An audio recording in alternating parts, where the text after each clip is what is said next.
Good morning, all. Oh, we're seeing everybody come through at the same time, which is good. Hello, hello. We'll give it another minute or two, if you don't mind, because we have 75 people registered. We've got around about 20 or so now. Let's give it another minute or so, then we'll kick off if that's okay with everybody. We really need theme music for like the beginning of these meetings. No one said anything. Jess, do you mind emailing Kevin the link? Doing it now. Thank you. Kevin. Very glad I went with 2 laptops. Yeah, I need to get another laptop. Morning, all, morning. Actually, one of the things I don't tend to ask, and my colleague, secretary at Community Energy London, always says is, reminds it if people could drop maybe their name and their affiliation, if they have any at all, that they're happy to share in the chat column. It's always kind of get a useful idea of who's here, and maybe to share it amongst other people as well, in case there's people, like-minded people in your, nearby geography or organisation. So if you're happy to do that, pop it in the chat column, which might make my life more difficult later on in terms of identifying questions, but we'll do as best as we can do. Whilst we're waiting to get started, my name is Said Ahmed. I'm the chair of Community Energy London. We'll talk a little bit more about CEL as we go on through the meeting. I'm being ably assisted here by the project officer for this particular project, Jess Dunning. Jess, give us a wave. Hello. And also by CEL's coordinator, Catherine Lindsley as well. So, and we've got a number of other CEL colleagues here as well. And I think we're getting higher numbers, but still nowhere near to how many are registered, but we'll start in a minute or two. So, this event, Community Energy Solar, Future Trends and New Market Opportunities, really comes about as a response to groups' ambitions in developing community solar projects in the capital. There are well over 100 community solar installations across London. They tend to be fairly modest in size, from a few tens of kilowatts up to low hundreds of kilowatts. And the groups always have had ambitions to want to do bigger and bolder projects. And they regularly say to me, we'd like to do bigger and bolder projects. How can we do that? And one of the work streams that CEL has been undertaking over the last year is to try and build better links with commercial operators in London, which is why we're really glad to see Chris Jardine from Joju Solar here today, one of our speakers in the second session. Hello, Chris. Thank you very much for that thumbs up. Okay, because not only do we want to understand what the latest market developments are in solar, and I think many of you will not be surprised that the solar market has taken off massively. Give me a nod, Chris, if that's true. Yep, there you go. There's a nod there. And yet, okay. And as a consequence of that, there are new technologies, new opportunities, new kind of financial kind of routes there to look to solar. And what we wanted to do is really talk to the experts to come and tell us where they see those trends going, what opportunities they see for solar in the UK, what might be some of the limiting factors in terms of actually bringing the technology here, and a host of other concerns.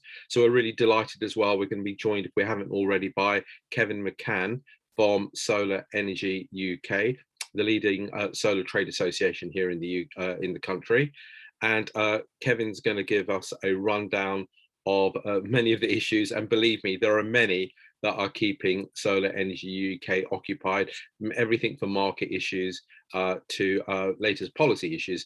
Because as many of you will know, we have a new Secretary of State for Energy, Mr. Jacob Rees-Mogg, and there's an awful lot of new policy emerging at the moment. Jess, I think I'm going to time. So what we'll do is we'll kick off. So we have 5 speakers today. We have myself just giving a kind of brief introduction to solar in London. We have Project Officer Jess Dunning giving a short snapshot of a number of community energy projects existing in London. So for those of you who aren't familiar with community energy, this just gives you an idea of 3 schemes that are in operation and just what they look like and some of the challenges. Then we're going to go into a deep dive with Paul Hallis of SE24 Energy, a community energy group who've developed a number of projects around Camberwell, Southeast London, Lewisham Way. Paul is going to give us some background in some of the challenges they had in their most recent project. We're then hopefully going to be joined, if we haven't already, by Kevin Mccann of Solar Energy UK, who's going to go really deep down into the latest market issues. And believe me, it's a really valuable presentation. I've seen elements of this before, being a member of Solar Energy UK, and as a consequence of that, there's a lot of really useful insight into what's going into a very frenetic market.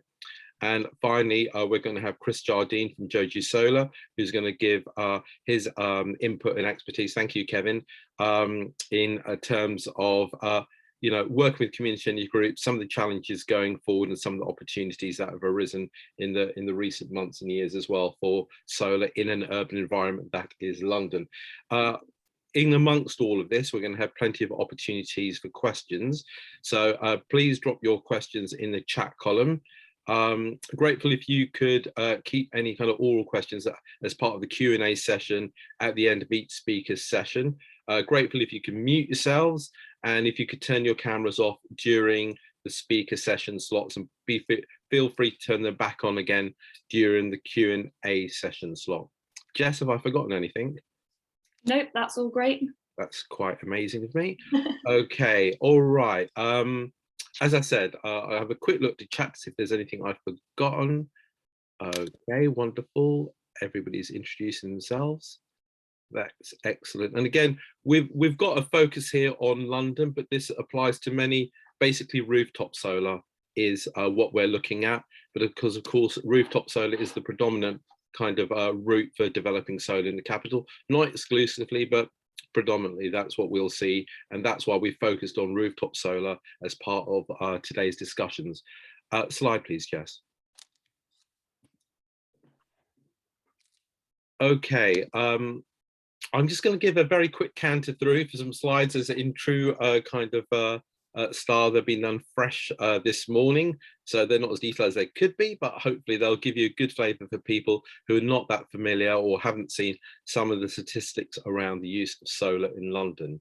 So there's around about 170 megawatts of solar PV capacity. Kevin can clarify a little bit of what I'm going to say later on, because part of the reason I say around is we don't have detailed statistics of solar anymore since the feed-in tariff closed. So when solar received government support, to get that government support, you had to fill in forms to be able to access the feed-in tariff. Since the government took away the feed-in tariff, you no longer need to apply. You can try to get the smart export guarantee, but not all installations do. So there is a kind of deficit of information around exactly what the capacity is in London. London's DNO, UK Power Networks, and also SSEN in the southern part of London should have an idea as well, but it doesn't always work as easy as that. But we've got around about 170 megawatts of capacity. It's increasing fast, but saying that, of the total UK solar capacity of 14 gigawatts, that's 14,000 megawatts, London's share is just over 1%. And it has been thus for more or less the last 5 or 6 years, moving, but moving very, very slowly. What about those roofs? Okay, why aren't there more solar on roofs? Well, there's around 30,000 homes in London that have solar, which sounds a good number, but it's about 1% of London homes. But, you know, as you won't be surprised at me saying that not all homes, households or roofs in London are suitable for solar, but I would argue it's an awful lot more than the 1% that we see at the moment. And as I mentioned before, the rate of installation is increasing, and I'm reliably told by industry members at Solar Energy UK meetings that, you know, it's off the chart due to the huge increase in interest as a consequence of energy price rises. That is not going to go away soon. That brings its own challenges. The solar market has gone through its boom and bust periods, and hopefully we won't see the bust, but we are seeing a bit a major boom at the moment. Slide, please, Jess.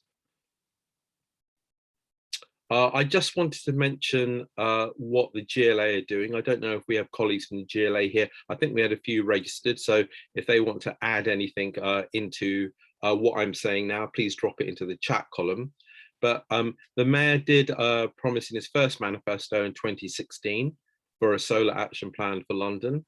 That was delivered in 2018 with an ambition to have 1 gigawatt, 1,000 megawatts of solar capacity in place by 2030. And if I am generous, and I said we had roughly 200 megawatts, we're only a fifth of the way there. So there's an awful lot more to do to achieve that target.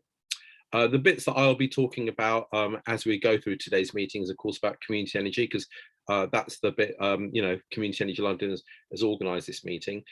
We've installed through or I should say, the groups, the members of Community Energy London have installed at least 1.5 megawatts. That's the number as of, I think, summer, and we've probably gone higher than that, through something called the London Community Energy Fund, which, if you're not familiar with that, I'll be talking about that a little later on as well. In terms of the Mayor's Solar Action Plan, something that you may have had dropped through your door is any kind of leaflets around the Solar Together project, which is effectively like a Groupon for solar. So working with local authorities, they're trying to identify clusters of households who are interested in solar. And when you can get that kind of large number of households interested in solar in one particular borough, you can go to an auction and try to find a company that will give you a lower cost price for being able to install a lot of solar in a concentrated area. We're up to solar phases 4 and 5 in operation now, which I believe are in North and South London. So far, 2,300 homes have had solar installed, and there's another 1,600 potentially additional households who are interested in having solar installed. That 1 gigawatt of solar capacity I mentioned in the Mayor's Solar Action Plan, the Mayor produced some analysis in January of this year, a net zero study talking about what the potential actually was if we wanted to achieve a net zero pathway by 2030. And the ambition is around about 1.5 gigawatts in there, so a 50% increase. And that would be a at least sevenfold increase over where we are at the moment over the next 7 to 8 years.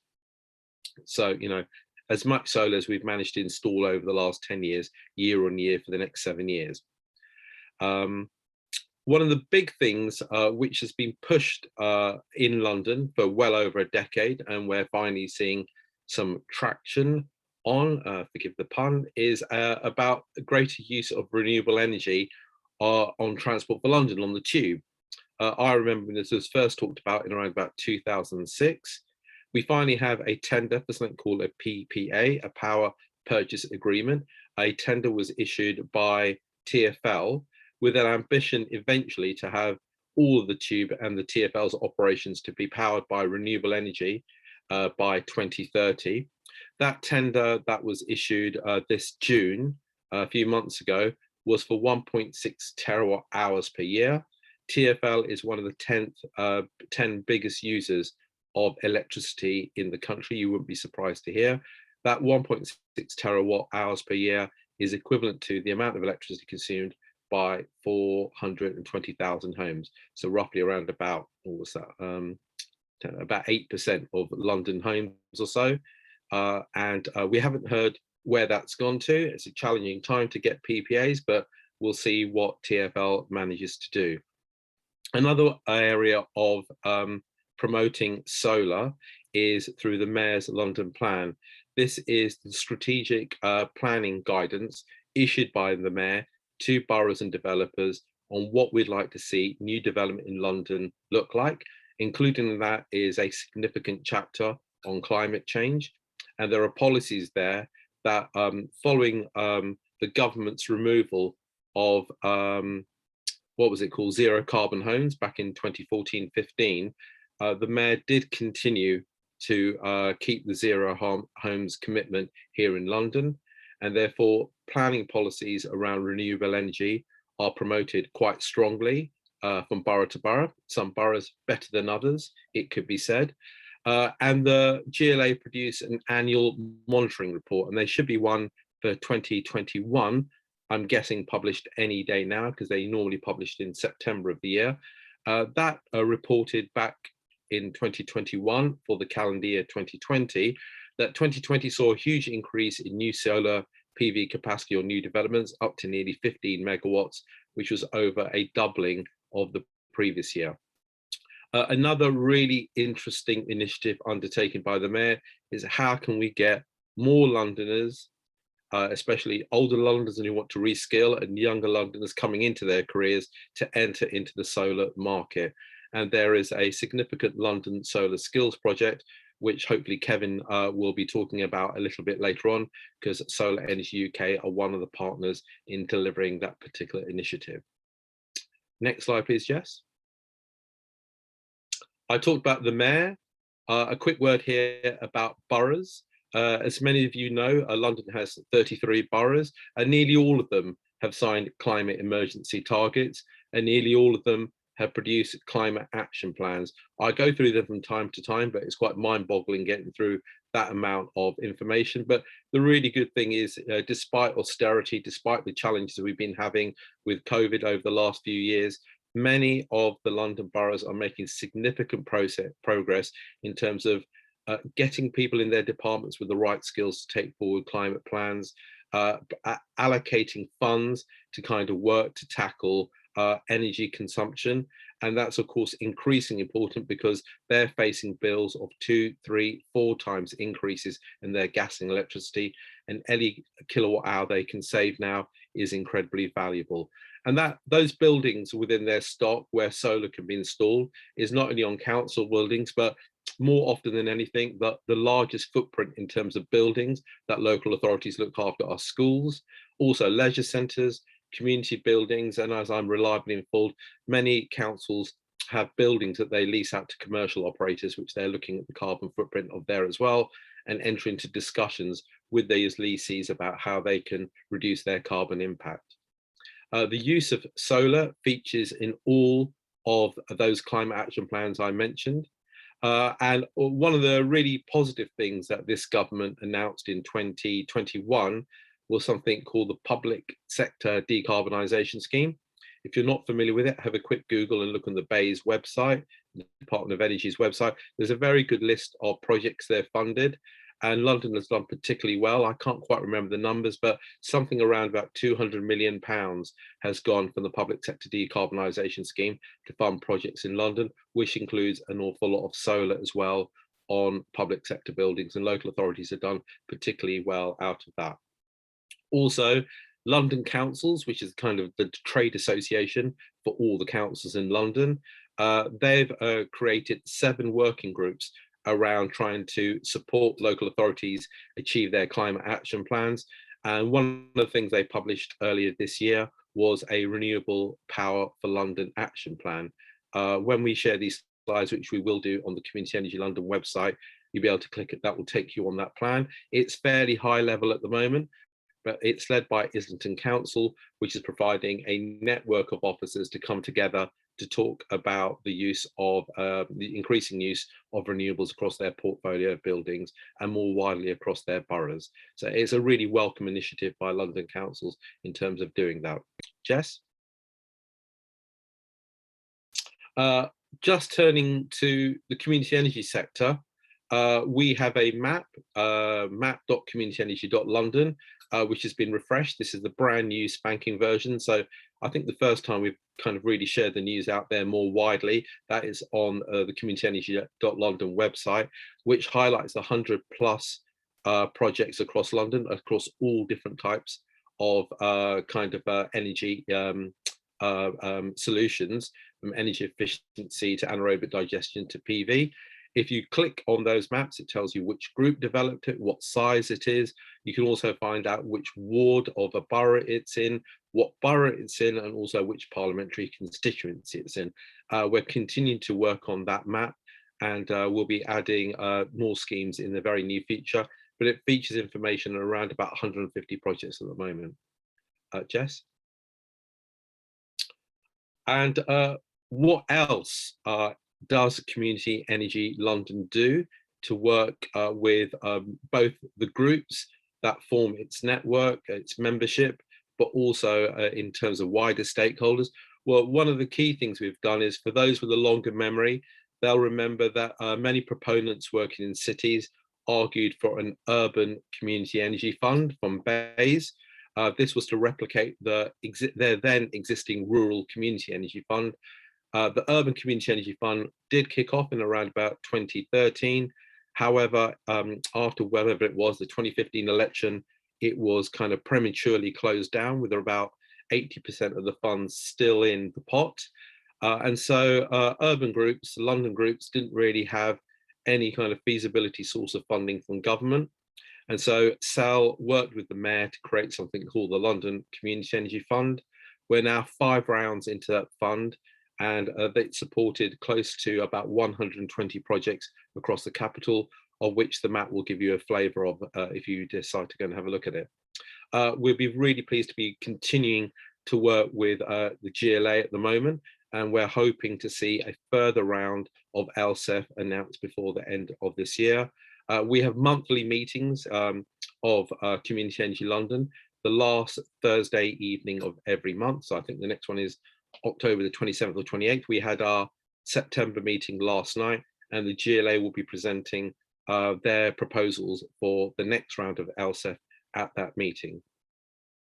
On the SEL website, last year we developed a really kind of comprehensive step-by-step project guide in terms of how a community group who don't have an awful lot of experience in energy can get up and look to see how they can develop an energy project. And as part of that, we did a series of project guides, and that link, when you get the slides, will take you to the solar PV project guide. Version 1.0 was launched last year. It got really good reviews. We've even had people from Bayes using it, and Jess will be using some of the output of this project to provide an update to that solar PV project guide later this year. Also, alongside working with the GLA, SEL has been working with London boroughs. And one of the things that we saw was a number of boroughs in 2018-19 create specific dedicated funds for community energy groups. Islington and Camden were at the forefront of that. Working with Islington, we then set out a guide for officers about, if you were to set up a community energy fund, what are the kind of things that you need to think about. That document, again, is on that link, and we're pleased to say that since establishing that guide, 5 more boroughs have set up specific community energy funds. In the last 3 months, we've seen Hackney, Hounslow, Southwark, and Southwark all create community energy funds. Hackney will be launching theirs. Well, they'll be providing information to community groups on the 1st of November on their £300,000 community energy fund. In total, across those 3 funds, it provides about another £1 million of capital source funding to community energy groups to develop projects, including solar. And in early November, we hope to support groups by matching them with a solar community energy experts through an experts framework. So you can basically come through to SEL, tell us about what your ambition is, and then we can allocate a half-day time with an expert, more than a half day as needed, but that will be free of charge. And we're just establishing that experts framework at the moment. Is that all of my slides, I think, Jess, hopefully? Yes. Great. I hope that gave you a flavour. I'll go through the chat column and see if there's any questions specifically there. But before we hit the Q&A session after Jess and Paul have spoken, I'll hand you over to our project officer, Jess Dunning. Jess? Amazing. Thank you so much, Saeed. Just to say that because I'm screen sharing, I can't see much of the screen. So please just unmute and let me know if there's any problems with the screen share. I'm just going to be talking through some London community solar case studies, just to give some of you a flavour of what kind of projects are going on in London. I know that we've got a few people from all around the country, went through the attendees list, so just to give you an idea of what's going on here. So first up, I'm going to be talking about Aldgate Solar Power. So this first case study exemplifies really the perseverance and commitment of community energy groups to engage the community quite specifically, because this faced significant challenges during the pandemic. So it was conceived in 2018 and completed in 2021. So right in those kind of heightened years of the COVID pandemic. So this project is particularly unique as it's an installation on the roof of social housing in the Middlesex Street estate in the City of London Corporation. So this one had a 36.8 kilowatt peak installation installed on the roof of Petticoat Square. And since its installation, Aldgate Solar Power have engaged with the community in so many different ways. It's now got 5 committed volunteers recruited, it's delivered over 1,000 leaflets, and so many different engagement events on the site, like resident meetings and things like that. So I just really wanted to highlight this particular group because, like I say, they faced so many battles during the pandemic and had to restart completely from scratch when this was completed in 2021. And also very impressively, 75% of their capital was actually raised through grant funding. So this was through the City of London's Community Infrastructure Levy Neighbourhood Fund, the longest word ever, and the London Community Energy Fund. So very impressive that they managed to raise so much capital through grant funding. And it's estimated that this installation will have 26 megawatt hours of electricity generated per year. So just moving on now to North Kensington Community Energy. Apologies for this overlap here. So this one was on 2 primary schools and 1 community centre. So this one was a phase of the project, and it was total 86 kilowatt peak installation.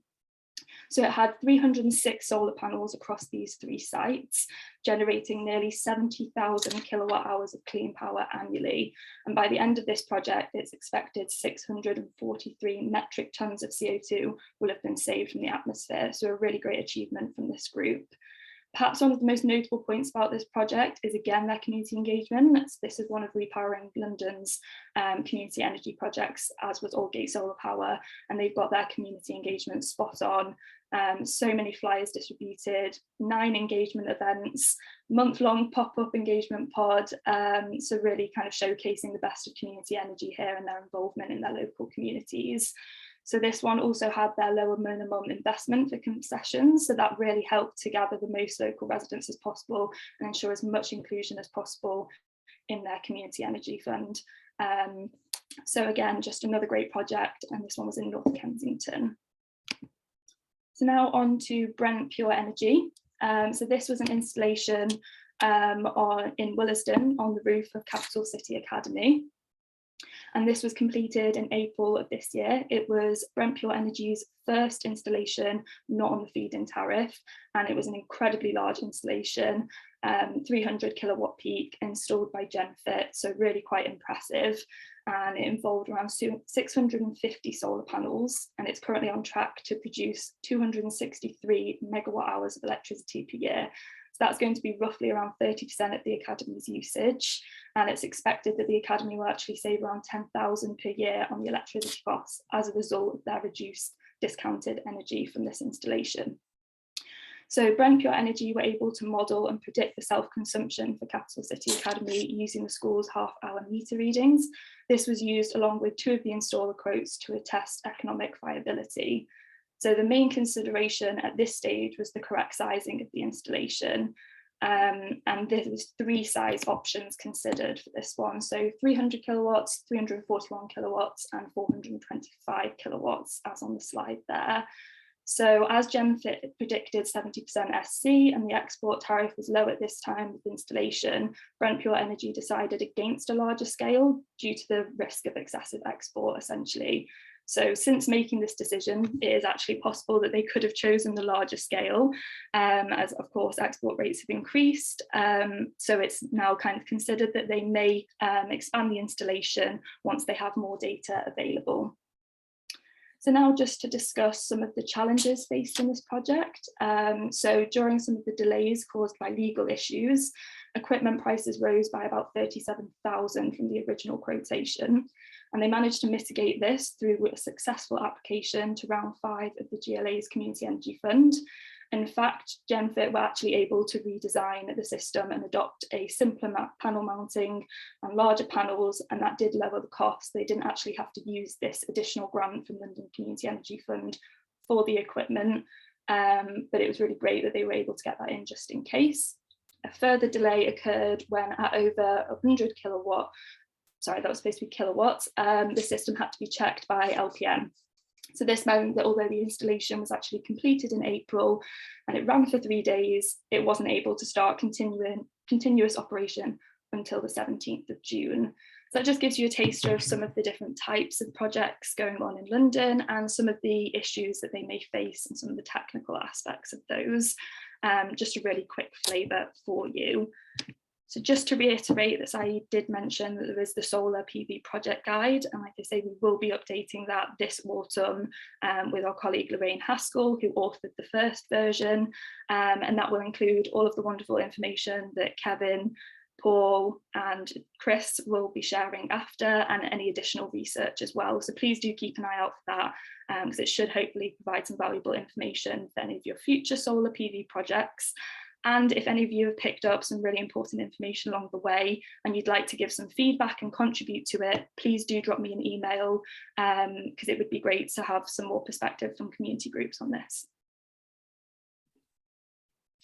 Is that your bits there done, Jess? It is indeed. Thank you very much. I thought so. We'll move over smoothly to Paul Hallis, our Director SE24. Paul? Yeah, thanks very much, both, and good morning, everybody. I'm just going to present a quick perspective from the point of view of SE24. I don't think there's anything kind of especially unusual about us, but I think our experience is probably quite typical, and it'd be interesting just to share it and see whether it rings a bell with other people. And a particular theme I'm going to focus on is, you know, the challenges of doing projects at different scale. And I think, you know, the challenges of large projects are probably finding them is the biggest challenge. That 300 megawatts academy scheme is pretty rare, I think, and obviously the challenges of smaller projects are the viability, and I'm going to try and cover both of those issues as I go through. So maybe just let's skip to the third chart, and I'll just crack on straight on with that. So I think most of you you'll know this. I mean, we're in quite a boom time for solar in this country, despite the not always incredibly sunny weather. And you know, the official government forecast, you can see a chunk of that is going to be ground mounted for sure, but still quite a lot of that capacity we can expect is rooftop solar. And you know, I think obviously in a major city like London, we face specific issues. There's not an awful lot of green fields, unless we want to sort of cover over our sports grounds. So we are focused mainly on rooftop solar, just by the nature of the environment we live in. So let's go on to the next one. Yeah, so SE24, I think we're quite typical in a way that we've been, in our case, going since about 2015, and you can see a series of projects there. The first N projects were all supported through the no longer existing feed-in tariffs, and that allowed us to do, you know, at least 3 smaller projects. You can see the first, the second, and the sixth, which I think at that time, absent the feed-in tariffs and absent some grant financing, probably wouldn't have been viable.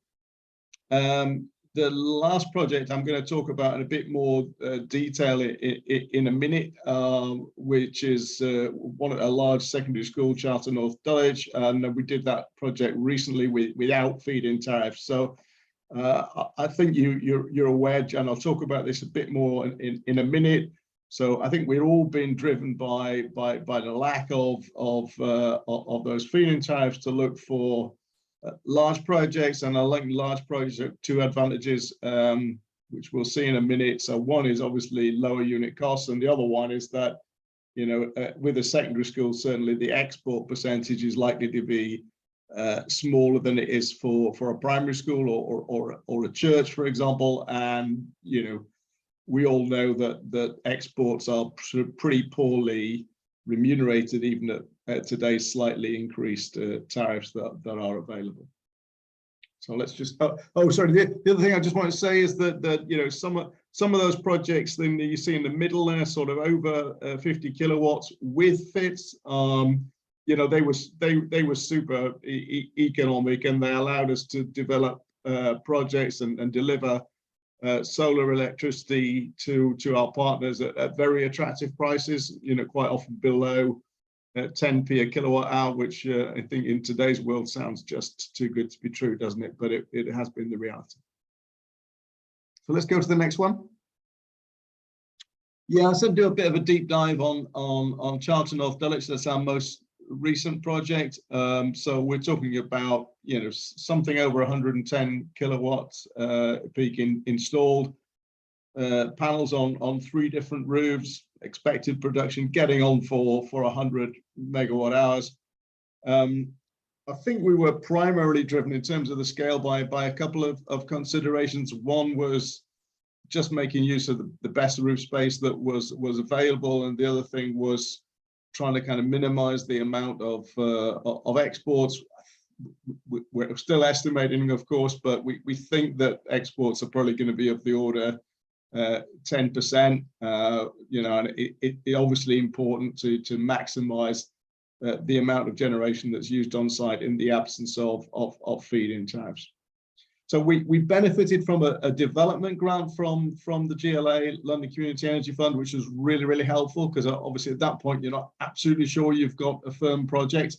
But then the installation costs we covered entirely from a community share offer. We didn't need grant financing towards the capital to make the economics work. So that's the benefit of a larger project with relatively low exports. And you can see the other benefits.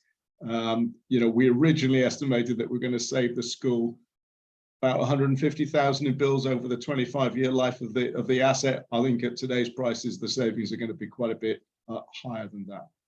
Okay, let's go on to the next one. Yeah, I don't need to spend too long on this chart, except to say that, you know, if you're able to find projects that are of the, you know, 300 to 400 kilowatt size, then clearly the advantage would be even greater. We were hearing last night at the Community Energy London meeting about a project, I think, on a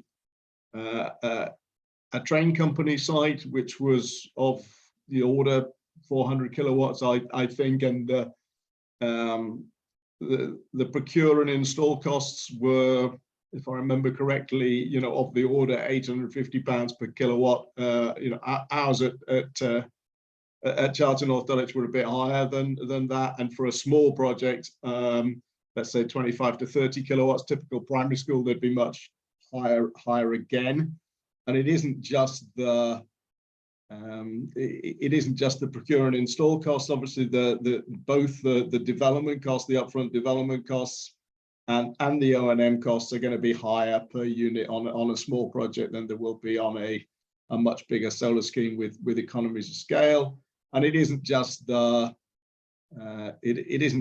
size; it's also the export percentage. I mean, even with you know, the best export rates we can find, they're still remunerated at a much lower rate than the on-site generation. So, you know, there's still a strong drive to minimize the amount of exports, even if you can search around and find the best tariffs that are available. And obviously, we're all trying to do that.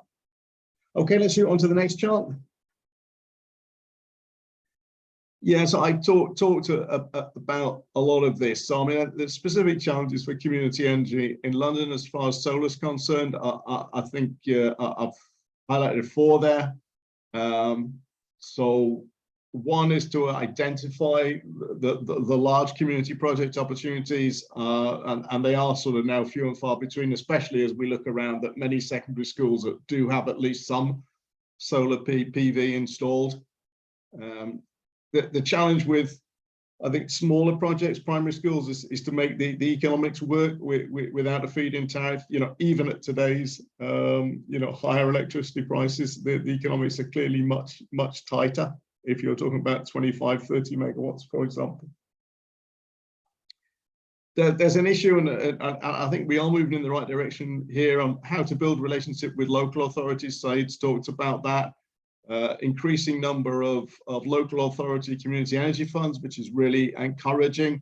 And then there's the opportunity maybe to access, other kinds of community facilities, whether it's social housing, we heard about that before, or maybe larger leisure centres, which typically have a significant electricity demand on site.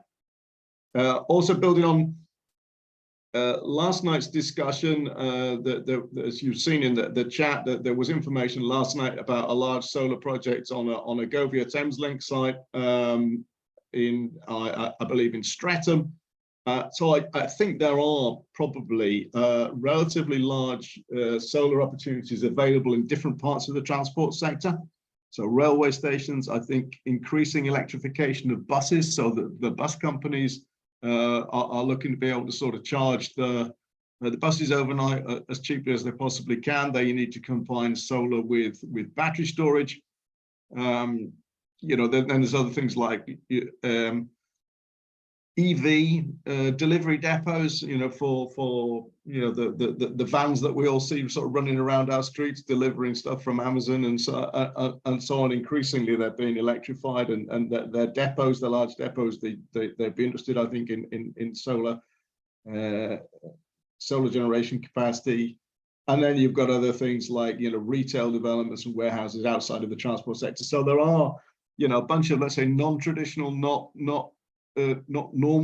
opportunities not normally associated with community energy, and the question is collectively how can we get access to those different types of projects on a larger scale. Okay, let's flip to the next one. Yeah, and just a few things for maybe discussion. We can pick these up in the Q&A, but a few ideas about how we may be able to sort of take advantage of the opportunities that are available. So one obvious thing is that higher electricity prices combined with capital grants, I think they're also important, could help to make smaller projects viable. So we are seeing more interest again in primary school solar now. And my guess is they don't work without some capital grant, but if you get let's say an LSEF grant for a third of the capital cost, you probably can make it work. The electricity price would need to be higher clearly than it would be for a large secondary school scheme, but even so, at today's prices, I think you probably can deliver savings to the partner site. So another thing that we're thinking about is how to group several primary school projects together. I think I saw an example earlier on in what Jess was saying, and they do reduce some of the costs if you can group them. They might reduce the development, procurement, contracting costs and per kilowatt installed. So that can also be a helpful way to go. I talked about local authority relationships, and obviously in our case, particularly Southwark, and taking advantage of these new community energy funds, but also accessing project opportunities with community buildings in which the local authority has a stake.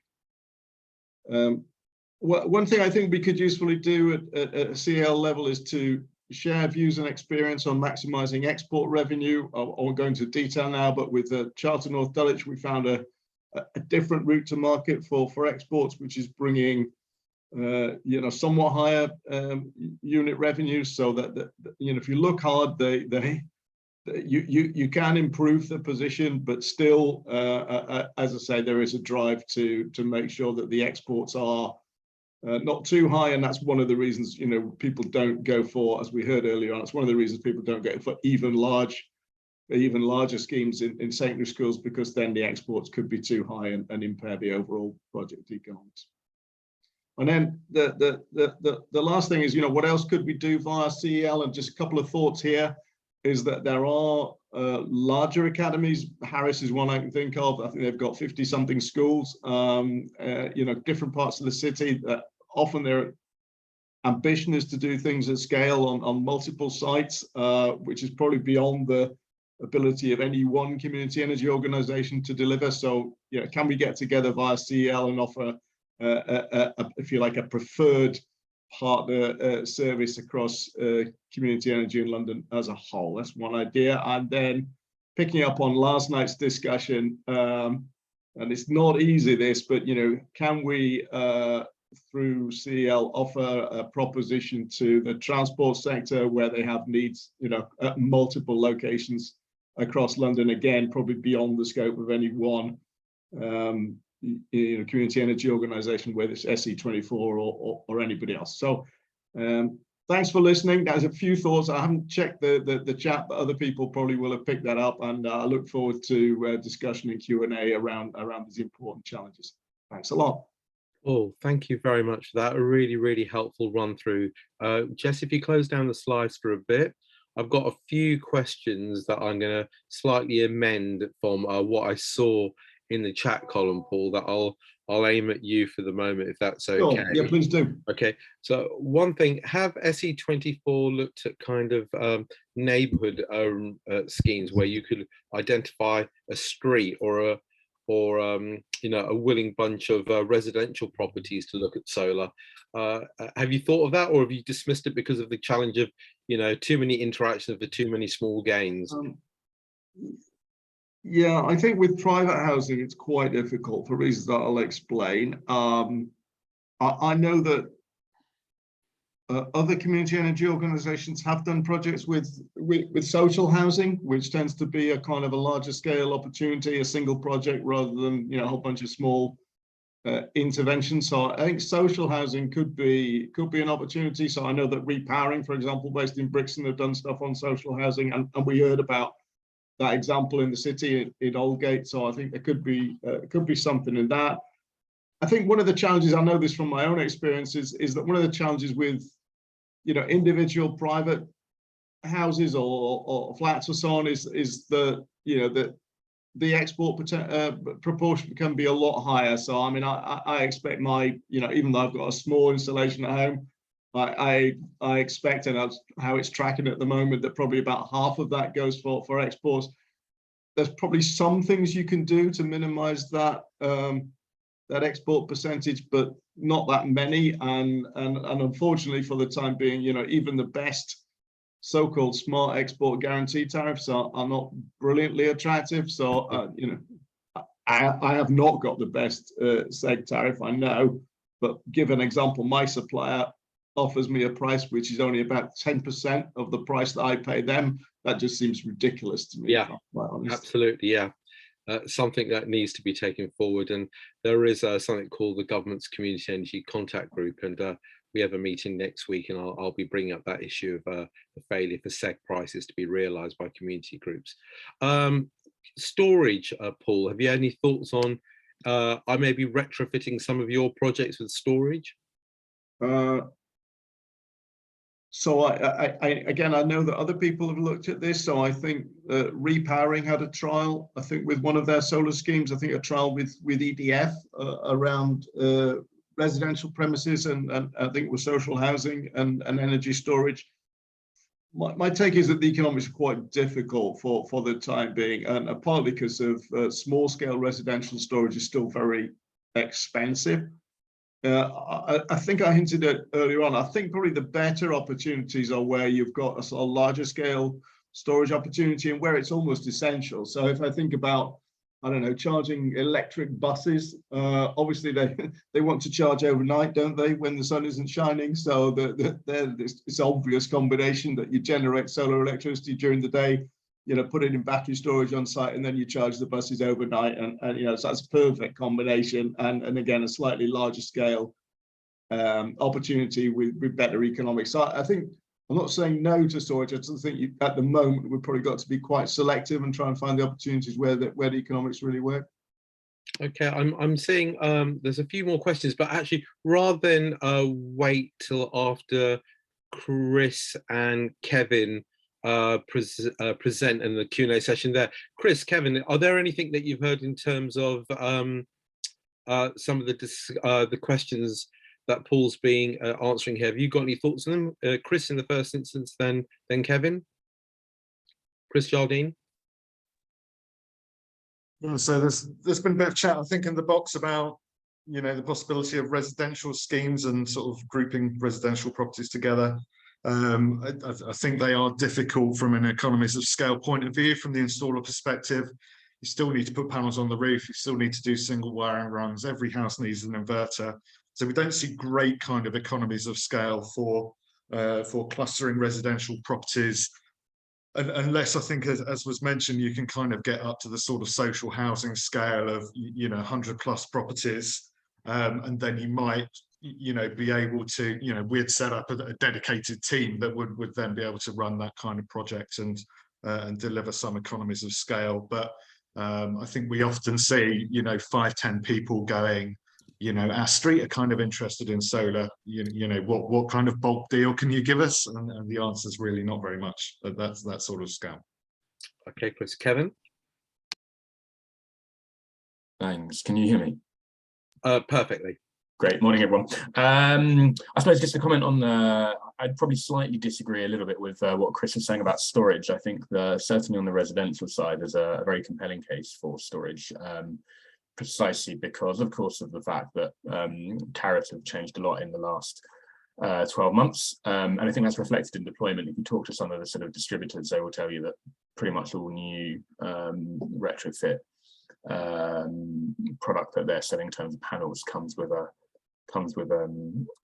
battery as well. On the commercial side, I think the electrification of transport is a really interesting one. I think Chris was talking about buses, and you mentioned previously, Saeed, that TfL are a colossal energy or electricity user, I should say, in London, and it'd be really interesting to see how they develop revenue models for commercial scale storage, which again, the economics are changing because of the increase in electricity rates. But yeah, happy to talk more about that when I've got my sort of slot. Perfect. Okay, that's great, Kevin. And actually, on that, your slot is actually now. So I think Jess has your slides. So again, we'll be returning to a Q&A session after Kevin and Chris have presented. So hang fire on your questions or put them in the chat column. I've seen the slides. There's some really interesting things in there because of the market dynamics at the moment. So I'll shut up and pass you over to Kevin Mccann, who's Policy Manager from Solar Energy UK. Kevin, over to you. Say I don't have Kevin's slides. Kevin, I've made you co-host if you're able to share them. Fantastic. Yeah, I've just emailed them to you, but I'm very happy to share them. And briefly, before I say anything else, I am a London boy, but I should flag that I'm in a hotel room in Edinburgh and I'm at risk of getting kicked out. I've got somewhere else I can go, but if that does happen, please jump in and I'll pick up 5 minutes later. But I have asked them to stay in my room. Let's see how it goes. Adding a bit of tension to events, always welcome, Kevin. Thanks for that. Okay. That's how I roll. So okay, over to you, Kevin. Yeah, and morning, everyone. Thank you very much, Neve, for the invitation. I'm really pleased to be here. And as you said, I'm the policy manager at Solar Energy UK. We are the trade body representing more than 300 solar and energy storage companies. Can you see my slides? Yeah, great. If you could put it into presentation mode, yeah. And you've done that. Perfect. Over to you. Fabulous. Right. How long do I have, Saeed, roughly? Around about 20 minutes, Kevin. Okay, cool. So, right. Morning, everyone. Hello once again. So I will provide a bit of an overview. I mean, we've already heard from Chris and Jess and Saeed, lots of fantastic information about the potential of solar in London. I think in particular the fact that, as Saeed said, there's about 170 megawatts at the moment, and the Mayor has set a deployment target of 1.5 gigawatts, which is absolutely colossal for the next 8 years, which is really exciting. So I suppose I'll just briefly talk a little bit more about why people are going for solar overall. I've got one very simple graph that shows the growth in rooftop deployment up until the middle of this year, which is a function of all the benefits of solar and where we're sort of expecting things to go. A bit of an overview of some of the funding options, more broadly for resi and sort of commercial projects, but I'll try and tease out a little bit how they apply to community energy projects. Brief comment on installation costs, with the very big health warning that these change very rapidly. I mean, our figures are up to date as of about May, but things have changed again since then. And then I suppose something that we've not yet talked about is some of the broader issues. So things like the grid, so the electricity grid, you need to be able to connect to it in order to install a solar system. And there's a lot of challenges with the Great Britain's electricity infrastructure. And so just, yeah, a bit of a comment on those. And then, yeah, thank you, Saeed. He's already mentioned the fact that we are running a project with the Mayor of London to try and increase the supply chain in terms of skills and people working in London. My slides are pretty basic. I'm assuming they'll get shared, and that's sort of deliberate. So it's really just sort of some bullet points that I'll speak to. My contact details are at the end, and I'd be delighted to answer any questions that you may have in the Q&A and by email and in meetings and so on as well. I'm actually a volunteer with a community energy group in South London, so I'm very much on board. So in terms of solar markets and growth, why are people going for solar? Well, I mean, we're all aware of the benefits, of course, but just to restate them, solar cuts carbon. It's the even net of embodied carbon, or sorry, not even, but net of embodied carbon. So that's the carbon that's used in sort of manufacturing and transport and so on. Solar is basically the lowest carbon source of any form of electricity generation technology, which is great. Solar creates jobs. There is about 15 gigawatts of solar in the UK at the moment, as we've heard. The government's ambition is to expand that fivefold to 70 gigawatts by 2035. Should we do that, we'll create, according to our analysis, about another 55,000 jobs or so. There's about 8,000 or so people working in PV at the moment in the UK. Related to that, and perhaps most obviously, solar cuts costs. Solar is a core part of the solution to the sort of three linked challenges that the UK is facing, which is the cost of living crisis, of course, increasing our energy security, and also climate change. And I mean, the economics of rooftop solar were already very good. They are now absolutely phenomenal. I mean, if you're a business in particular, it's borderline negligent if you're not considering cutting your cost centers by reducing your energy bills, and one of the best ways to do that is through on-site solar. And you might say that I would say that because I work for the solar industry. I would say, well, you can see it in the deployment figures. Absolutely everybody wants solar. More on the ground mount side, so solar farms, there's a huge range of local environmental benefits. So increasing flora and fauna. Solar farms will tend to do things like replanting or infilling hedgerows. They will create aquatic wetlands, so ponds, as part of the water management and design process on site. Doing so effectively increases the numbers of things like pollinator species, which are really good for biodiversity and supporting crop production, and so on. And a lot of farms now, for example, will graze sheep around the site at the same time, literally to help cut the grass. So you can maintain their agricultural use for solar farms at the same time as creating clean electricity. Solar helps secure our energy supply. Like I said, the government wants to be a net, or the UK to be a net energy exporter by 2040, I think it is, roughly. Solar at the moment produces about 4% of the UK's total. Well, it did last year produce 4% of our total electricity. If we get to 70 gigawatts, that could be around 15. So a pretty significant contribution, which would be fantastic. And I mean, fundamentally, it's simple and easy to deploy. Compared with building a nuclear power plant, it's not that difficult. Now, of course, there are complexities, and I'm not seeking to overstate the very skilled work that the UK solar industry is involved in. But like I say, compared with a nuclear plant, it's not as complicated. And you've got the deployment figure there that I've already mentioned. 70 gigawatts could deliver about 15% of our electricity. This is entirely achievable, although I mean there are a lot of barriers in things like the supply chain and so on.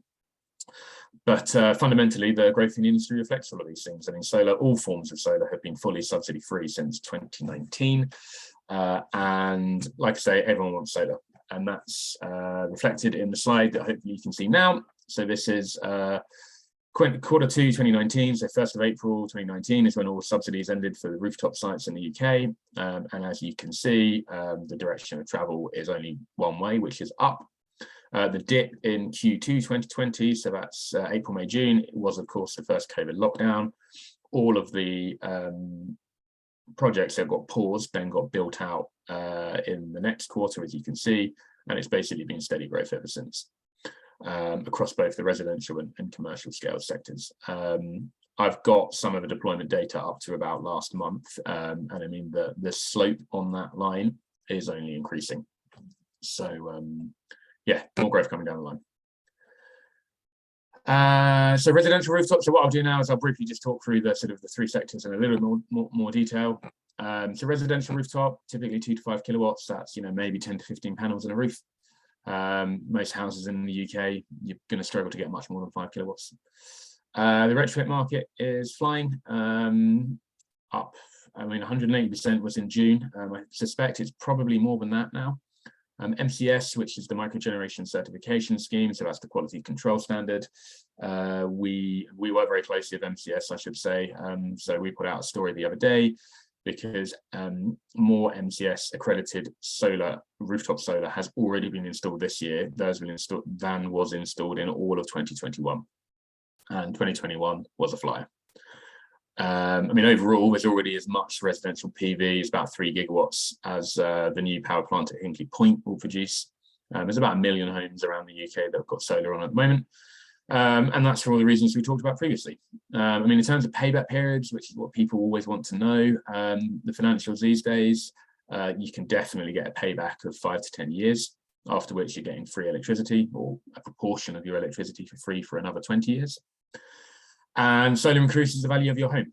We ran a big research project last year with the University of Cambridge, with their land real estate valuation department. And basically, installing solar roughly increases the value of a home by about 1 to 2%. That's really important, because if you imagine you're spending £200,000 on a house, 1% of that is about £2,000, and that's about half the cost or a third of the cost of a solar installation. So you've already made back a lot of your money should you come to sell your house. In terms of new homes, so the government at the moment is consulting on something called the Future Home Standard. These are the building regulations. You know, we always get asked, why doesn't solar get installed as standard? It's because property developers will build to the regulations. Good news is that should the Future Home Standard sort of set the regulations in a way that means developers have an incentive to install solar, then we could see 100,000 new homes with solar in England alone from well, the regs will come in 2025, but the sort of impact will be felt from probably 2026 onwards. And as I was just mentioning a moment ago, most systems are now going in with a battery. That's great, and I think that's because solar is really about future-proofing a home. So, you know, our organizational perspective is that homes of the future, or all homes really, should have solar on the roof, battery in the basement, smart controls to make it all work, a heat pump, an electric vehicle charge point, and so on. Should also say that there's an important role for solar thermal, which can be a great choice, in particular where you've got high hot water demand. So things like hospitality, swimming pools, a really great choice for solar thermal technology as well. And then just to reiterate, very simply, you basically shouldn't be installing any solar system that has not been installed by an MCS certified installer. MCS is the CRE quality control standard, and that's how you make sure you know you're getting a good system. Commercial projects, commercial industrial, people tend to talk about the name, but it's in terms of system sizing, it's also sort of public sector. We've heard a lot about schools already this morning. So these are typically 50 kilowatts up to 5 megawatts. I mean, so 50 kilowatt system might be, you know, a small business, perhaps a small primary school. 5 megawatts is absolutely colossal. I mean, 5 megawatts is literally a small power plant. And that's the type of thing. Amazon down at Tilbury Docks in East London, they've got I think it's about 3.5, 4 megawatts on their sort of Southeast England distribution centre. So that's, you know, a huge project. With electricity rates being what they are at the moment, I have been told that you might get under 3 or 4 years for a payback period on a commercial project, which is, you know, ridiculously impressive. I'm not saying that's typical, but it's definitely possible. For community energy projects, obviously, it's going to be a little bit different because you won't be able to necessarily borrow money at commercial rates and so on. But the point is that, as always, it's a good investment, and that is why the market for commercial solar projects is also at record levels. I mean, it's pretty simple. Every business in the country is trying to get solar on its roof. Deployment potential is also massive. The UK Warehousing Association published a report a couple of weeks ago saying there's about 15 gigawatts on warehouses alone. And then, as I mentioned, the economics of commercial storage are starting to improve. Historically, commercial projects basically haven't had storage installed on them. That's now starting to change for some of the reasons I've already mentioned.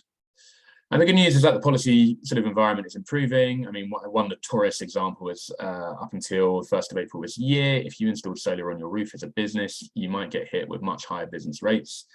unlike if you would chose to install CHP, combined heat and power. So basically, if you're a big, industrial user and you were trying to reduce your bills, you had two main options for on-site storage: stick a gas turbine in the basement or put some solar on the roof. And the way the tax regime worked, you were basically directly incentivized to install CHP, and so that's what people did. This was obviously madness. We spent a long time lobbying on it, and we were really pleased to see the Chancellor amend this earlier in the year, which is fantastic. And there are some other good tax credits, so capital allowances and so on, that commercial businesses can use as well. Briefly on utility scale, I mean, as Syed said, not necessarily relevant for London, but lots of solar farms going in around the country. They're great, in particular because they help keep wholesale prices down. Government runs something called a contracts for difference system. This is a sort of big energy auction. It's how we procure our renewable electricity. Auction round 4, so AO4 concluded earlier this year, and solar cleared at £53 per megawatt hour. So that's what those projects will get for the next 15 years. For context, wholesale prices for this winter, I think, are up at about £600 for the next 6 months, which is completely insane. And as we all know, that's going to hit us all with our bills.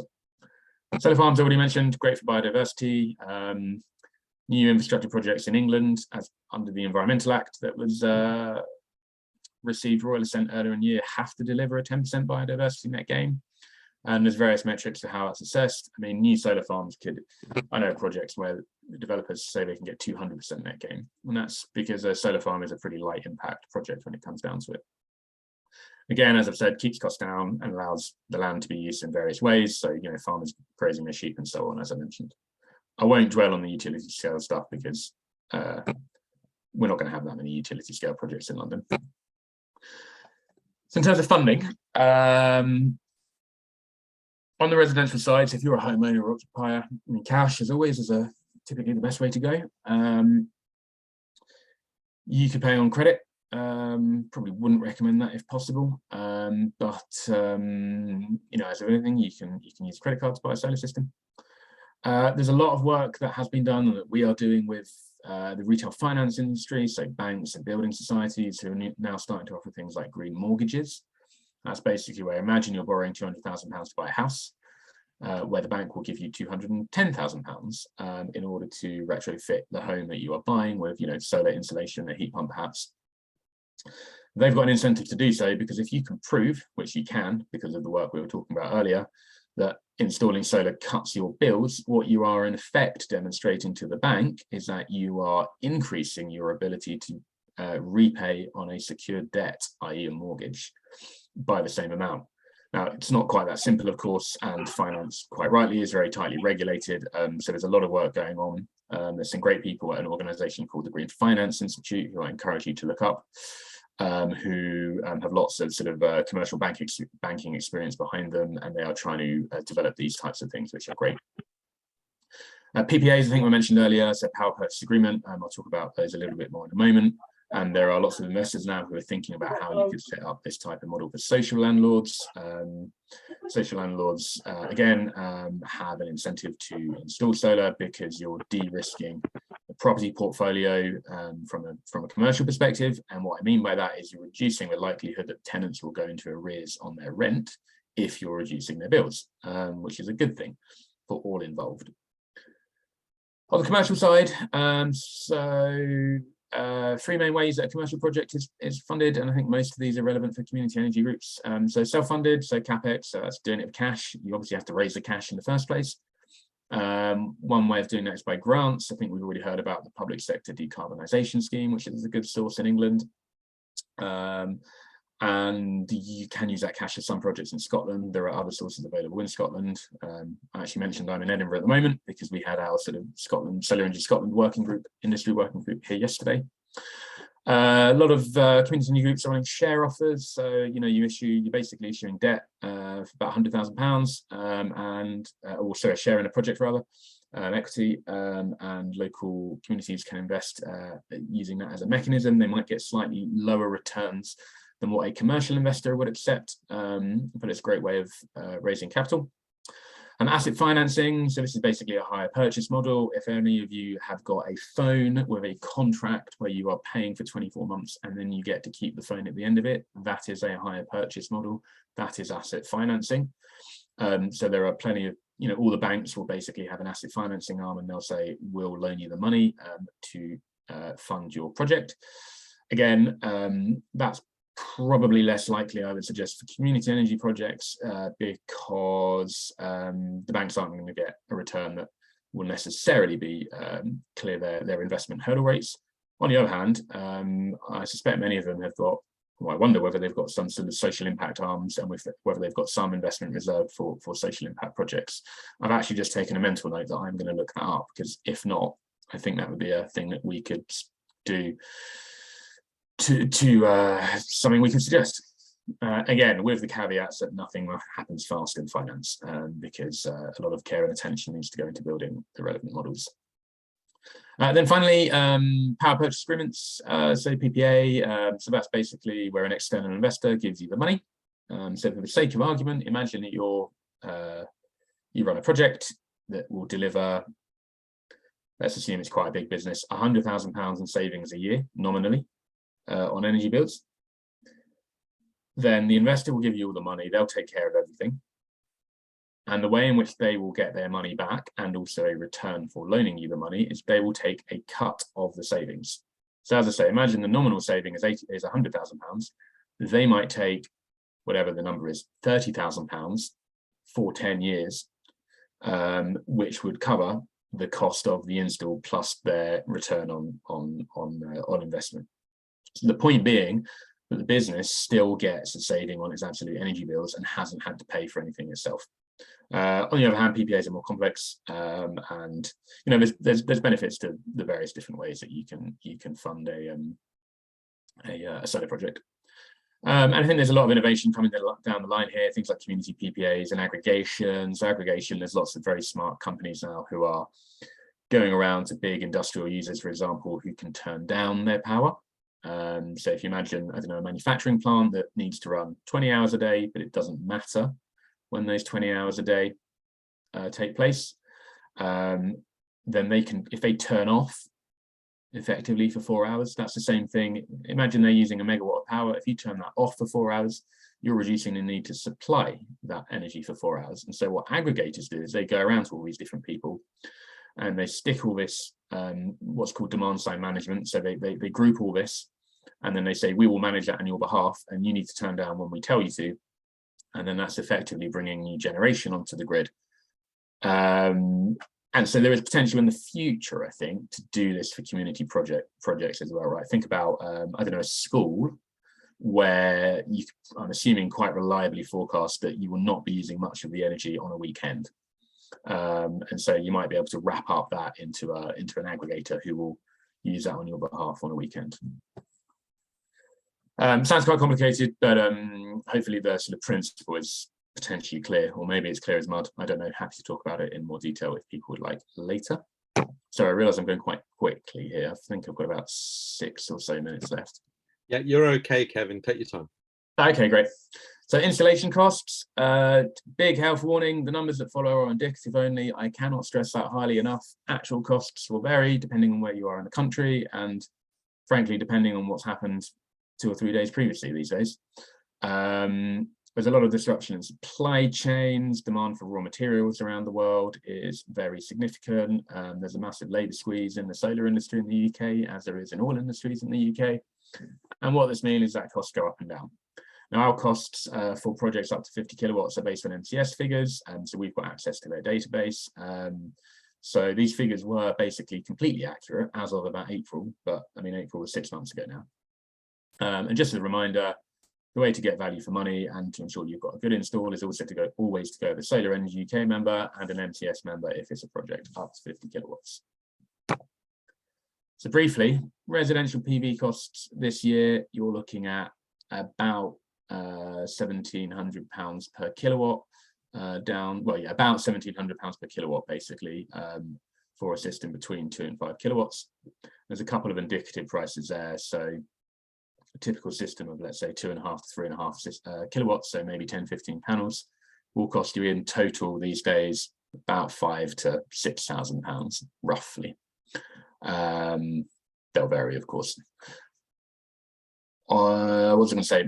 General point, by the way, I should have mentioned by now, the reason why we care so much about things like the Future Home Standard is A, because we think solar should come standard, but the cheapest time to put solar on any building is when you're building it, because you're already putting the roof on, you've already got scaffolding up, you've already got contractors, electricians and others on site, and therefore you're reducing the fixed costs, or rather you're getting more for your fixed costs, because if you think about it, if you're putting solar on as a retrofit, you have to put the scaffolding up just for the solar.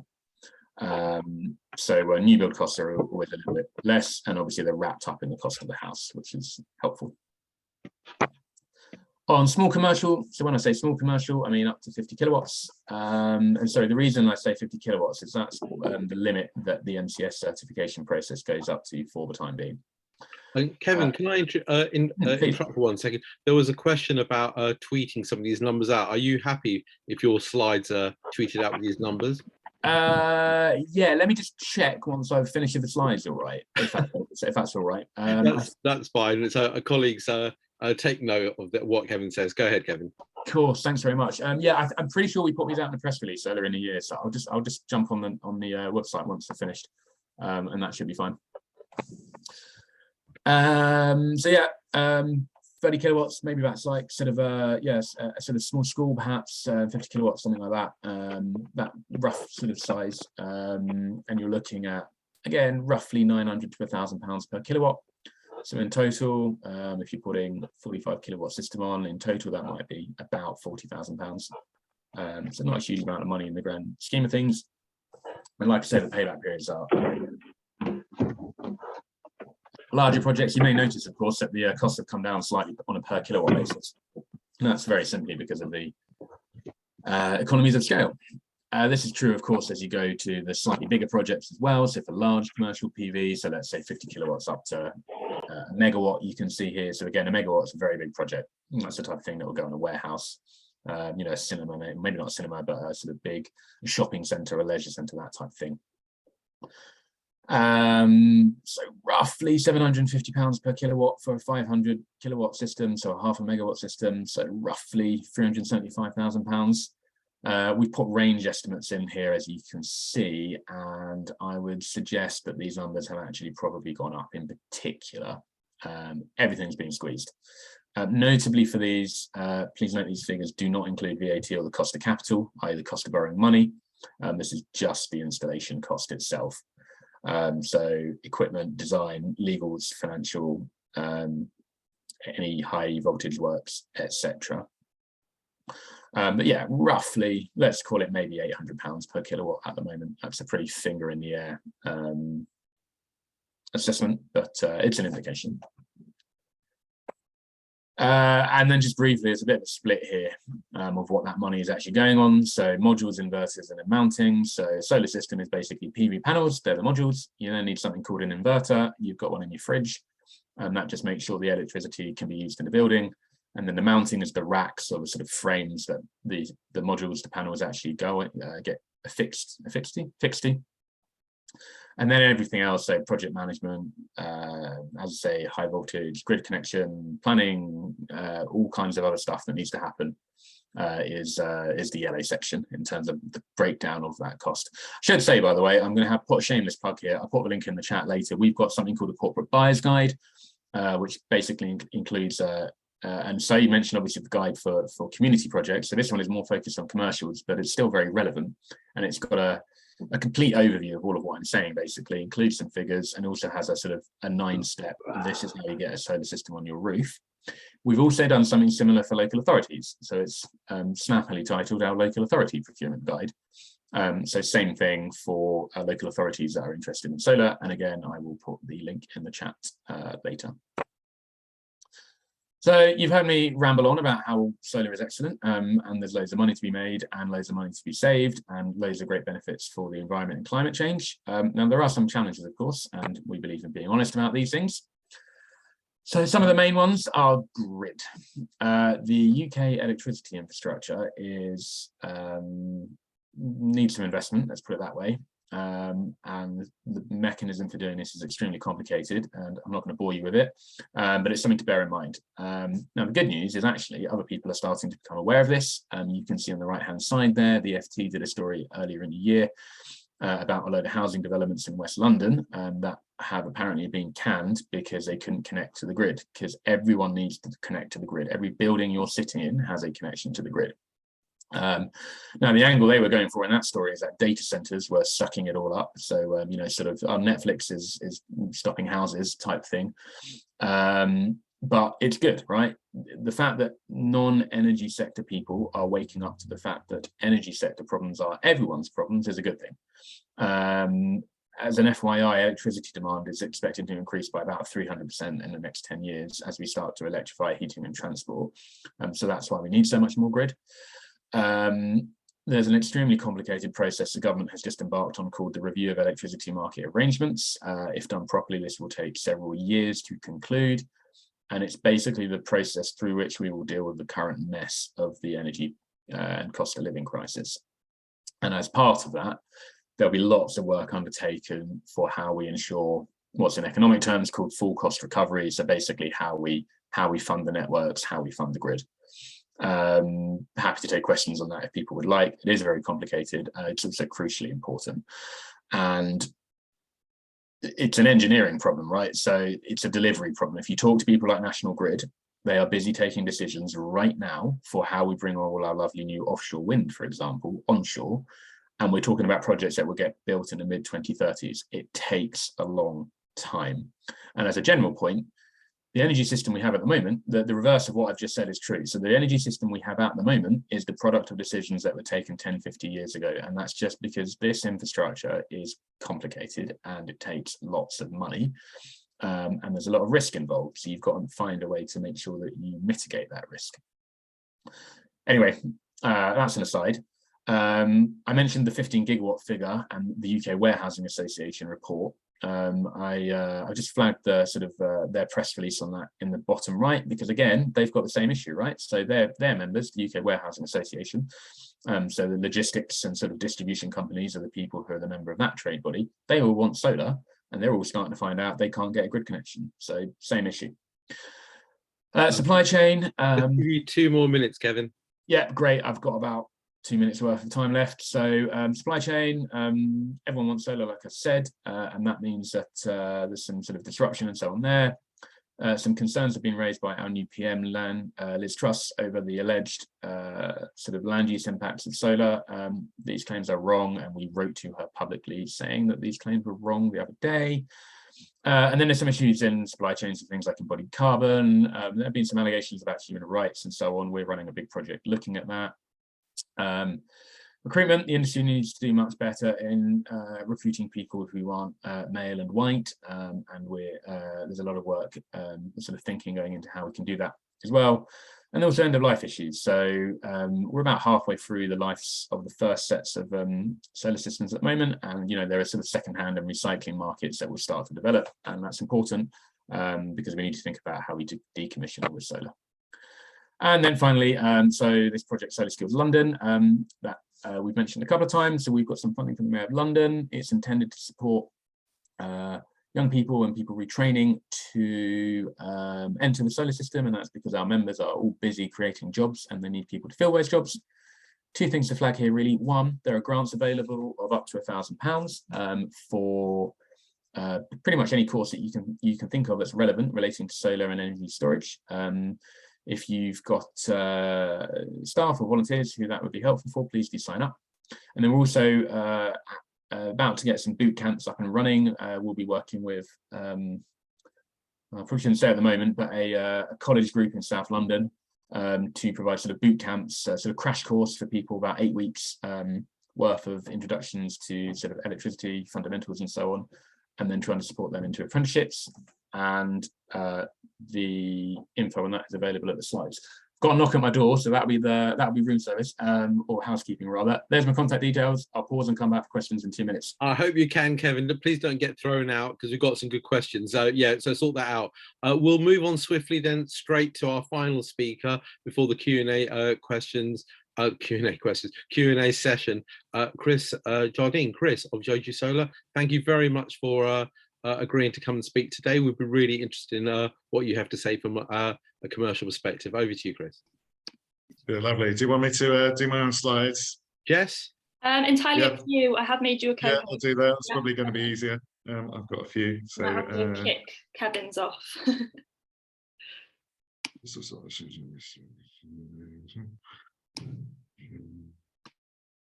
Thanks again, Chris. how's that? Perfect. Yeah, if you could go just presentation mode, yeah. So that'd be thank great. you very much, everyone, for inviting me along to talk to you today. I'm going to try and give you a bit of, I guess, kind of the installer perspective on all of this, but I will be talking a little bit about some of the sort of more business models that sort of sit around community energy. So just briefly, what I was looking to cover was quick introduction to Joju and what we've been doing in community energy over the last 16 years. For those of you that are not aware, I'll then look at the community energy model, the classic community energy model, and how that works in both historically and also in the current market of high electricity prices. And then I'll touch a little bit on what we see as some of the sort of innovative schemes that have been developed around community energy that might be replicable.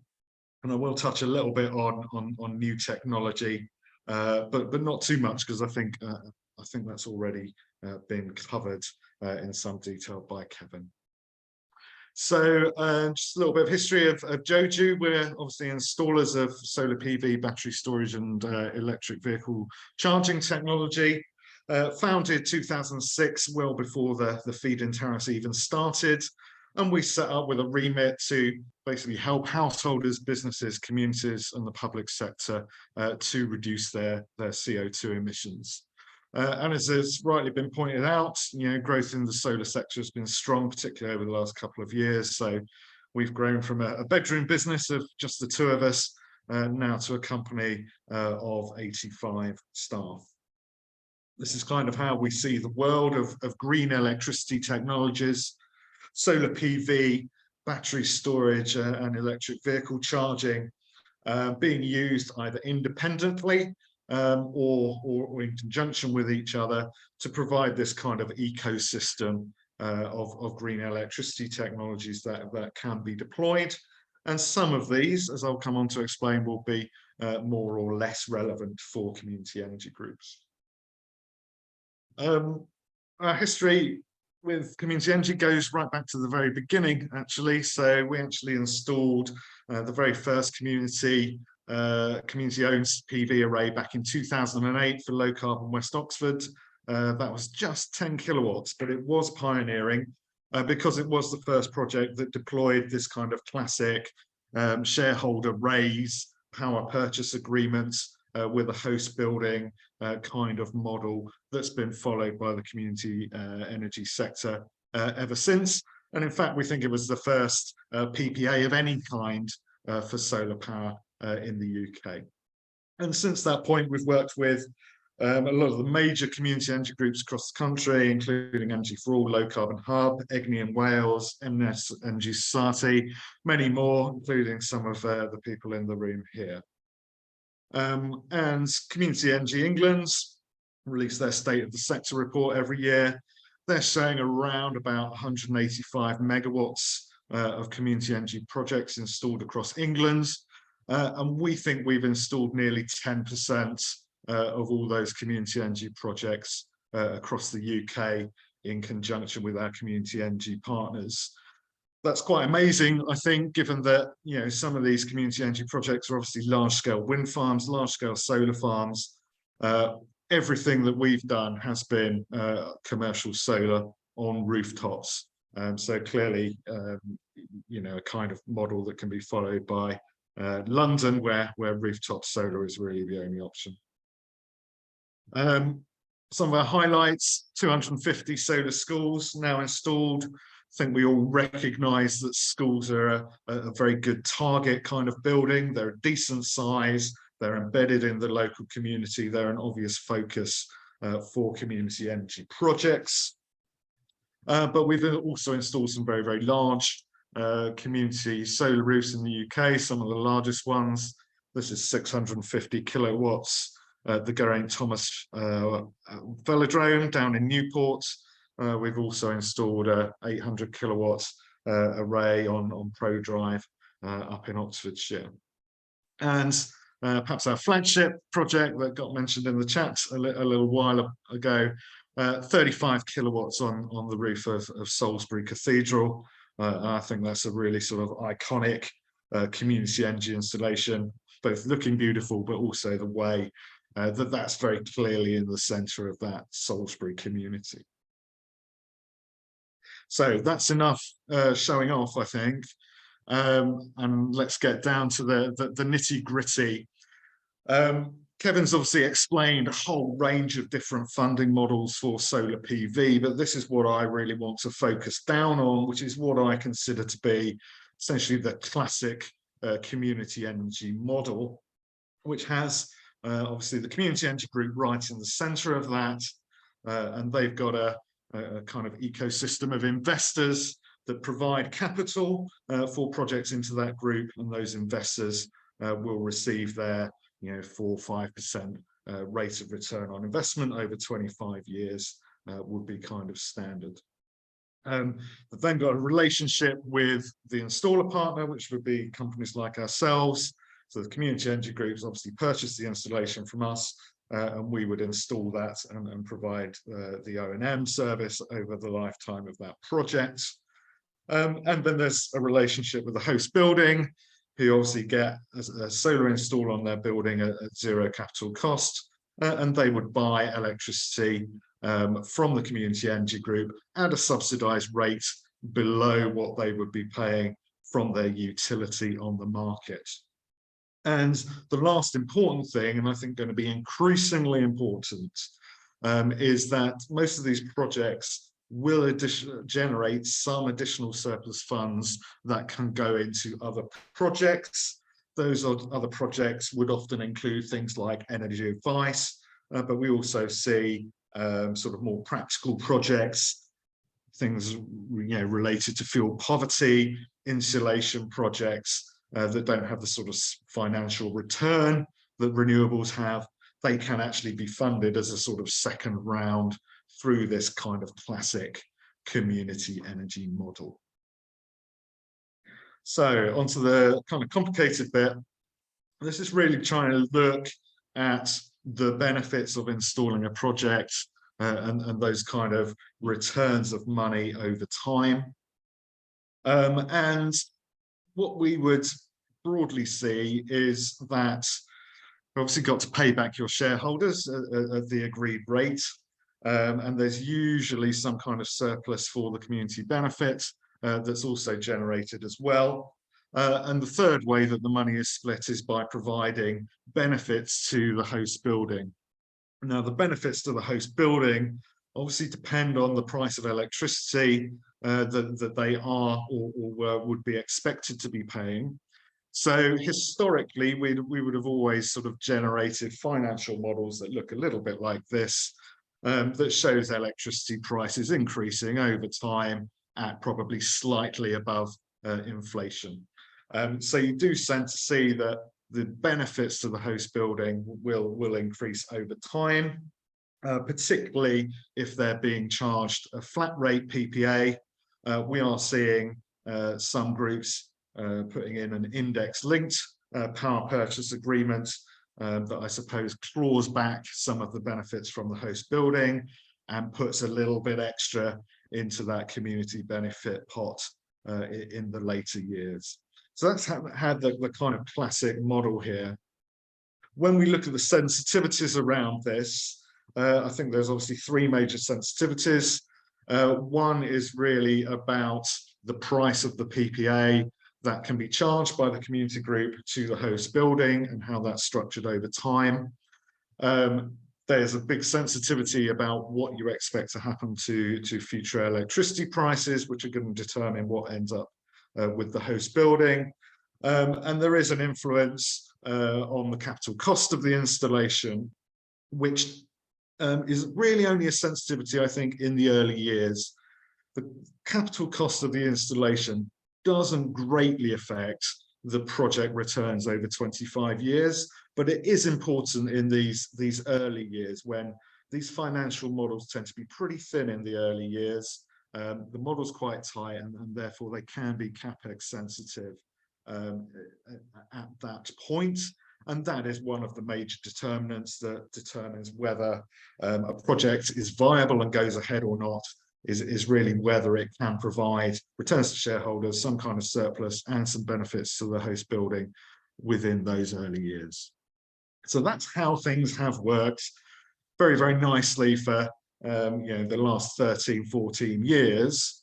But we're clearly in a very, very different world now, where electricity prices have gone up very, very dramatically over the last year. And I think we're seeing commercial institutions being a little bit late to the party on this. Perhaps they're often on rolling 2-year contracts, but as those 2-year contracts are coming to an end, they're no longer buying electricity at 10 pence a kilowatt hour. They might be paying 20, 30, 40p per kilowatt hour. We've seen people being charged over £1 a kilowatt hour for their commercial import prices. So we're obviously seeing these very, very high prices at the moment, and we don't quite know what is going to happen to those prices over the longer term. I think we're certainly expecting them to remain high for another couple of years, and maybe even longer as the energy price cap is essentially paid off. But at some point, we are expecting the price of electricity to drop down again, back down towards kind of historic levels.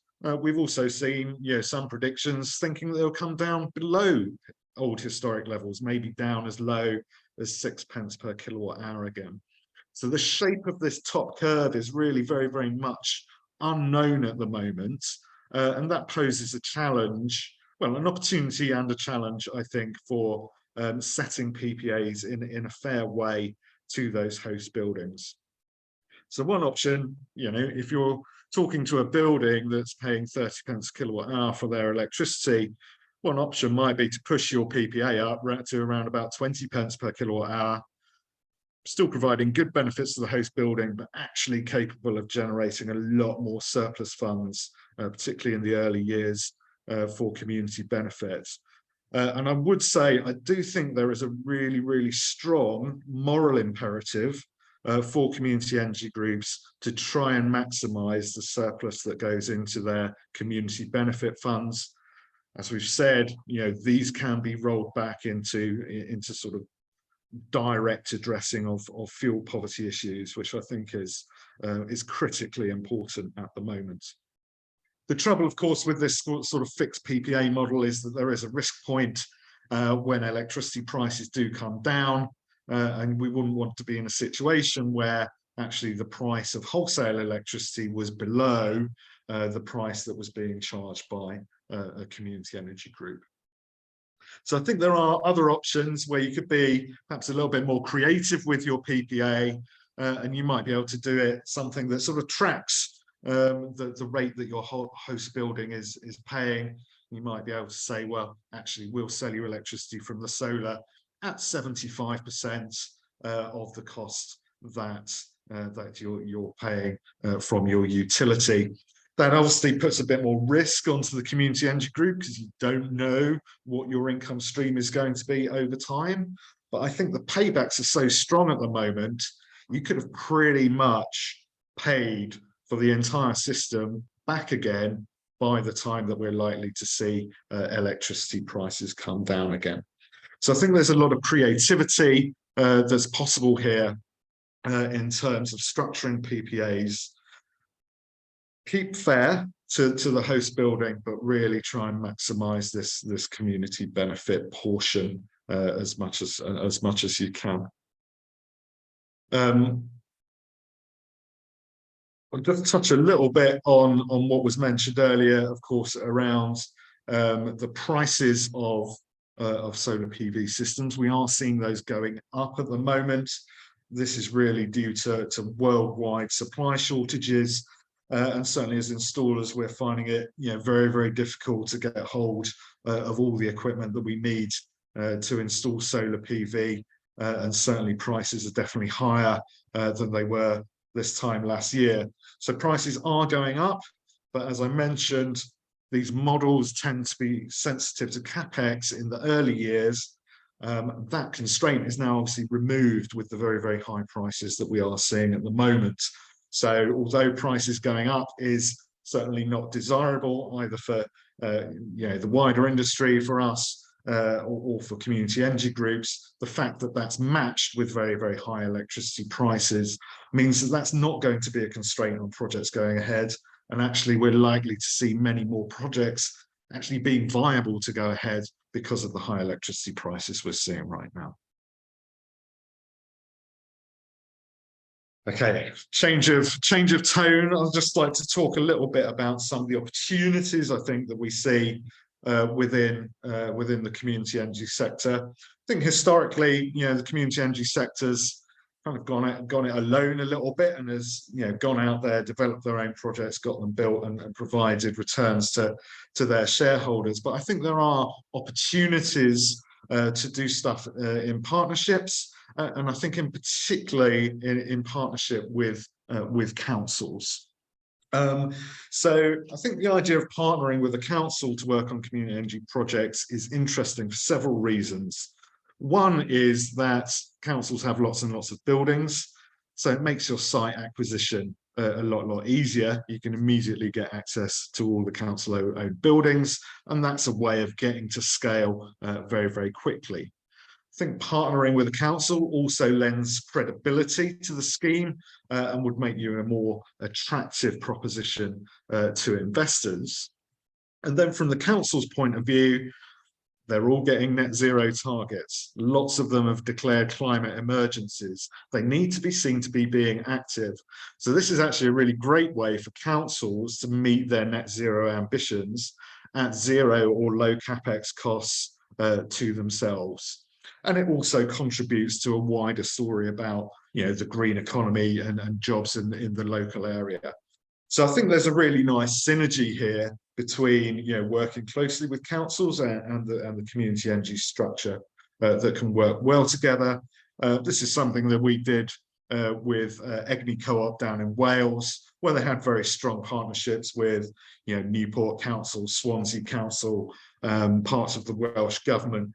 They were all actively involved in the development of that programme. Another way that councils can get involved is also by co-investment. And I'd like to sort of talk you through a little bit about what we see as our next big upcoming scheme, which is with North Lincolnshire Council. North Lincolnshire received a bunch of grant money. This was actually one of the Boris bungs for the old red wall seats. And they decided part of what we want to do with that grant money that we've been given is to spend it on community energy. So the council themselves are investing some of their grant money into a community energy scheme. And that's really allowed that scheme, I suppose, to expand to its full potential. It enabled all buildings to get a power purchase agreement of 8.9p per kilowatt hour, so a bit of a typo there, 8.9p. So all the buildings are paying 8.9p. It allowed more buildings to participate, even ones that looked less economic could essentially be subsidised so that they could receive the same deal as the more economic buildings.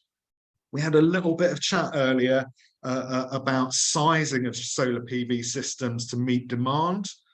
In this case, the co-investment by the council allows them to fill that roof. So they're not aiming at that most economic point for each building. They're able to say, let's fill that roof, let's save as much carbon as possible. And I think it acts as a sort of very, very visible and effective means for councils to be seen to be spending their money. It looks good to the wider public.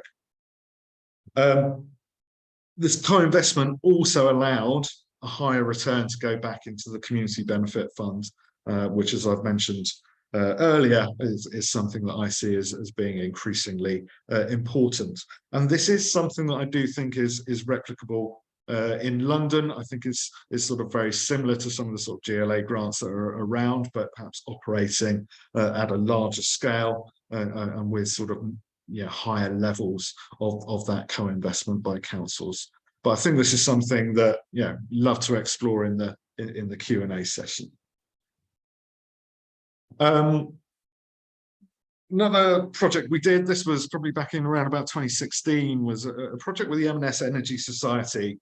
So this was the installation of solar PV on 8 M&S supermarkets across the UK. It was just over 1 megawatt of solar PV in total that was installed there. And I find it particularly interesting because M&S targeted the share offer at their staff, at their pension holders and at their customers for investment in that scheme. So it's not a classic community of place. I think most of the people in this room would be a community of place where they're serving a very tight geographical area. I think we do also see communities of interest. That is a community of people that are interested and enthusiastic about renewables, investing in renewable energy projects. And that's the sort of thing that more nationwide groups like Energy for All would do, the Abundance platform for investment as well. This initiative with M&S, I think, is very, very different. And it's really about a community of the workplace, a community of the people that are sort of surrounding and actively engaged in a particular business. So it might be that, you can target businesses and approach your shareholding raise based around the business rather than based around your local community. And there's lots and lots of other communities out there as well. There's communities of religion, there's communities of sport, for example. You could go and approach Leyton Orient Football Club, put solar panels on their stadium and target that shareholder offer at their fan base. I think that would be a magnificent scheme. The only caveat would be is that I would absolutely insist on installing those solar panels if they went on the roof of Leyton Orient Football Club. 3 minutes, Chris. Just touch briefly on a couple of bits of technology slides. Won't talk about solar technology. Well, maybe I'll just say a couple of words on solar technology. Efficiencies of solar panels are going up slowly over time. We're seeing high efficiency panels now hitting around about 23% efficiency. That said, historically, the community energy sector hasn't been purchasing the very, very highest efficiency panels because they're too expensive in CapEx terms for the model, and tend to be using standard efficiency panels. But standard efficiency panels are really, really catching up, and they're sort of getting around the 20% mark themselves. So I think that's still going to be the kind of model there. But efficiencies are improving. You will get more kilowatts on a particular bit of roof space. Obviously, that's caveated off with the challenges that I mentioned before around rising costs. And in terms of incorporating batteries into community energy schemes, I think they're broadly not helpful to the economics of solar PV on a commercial type building. On a commercial type building, you have high electricity loads during the day.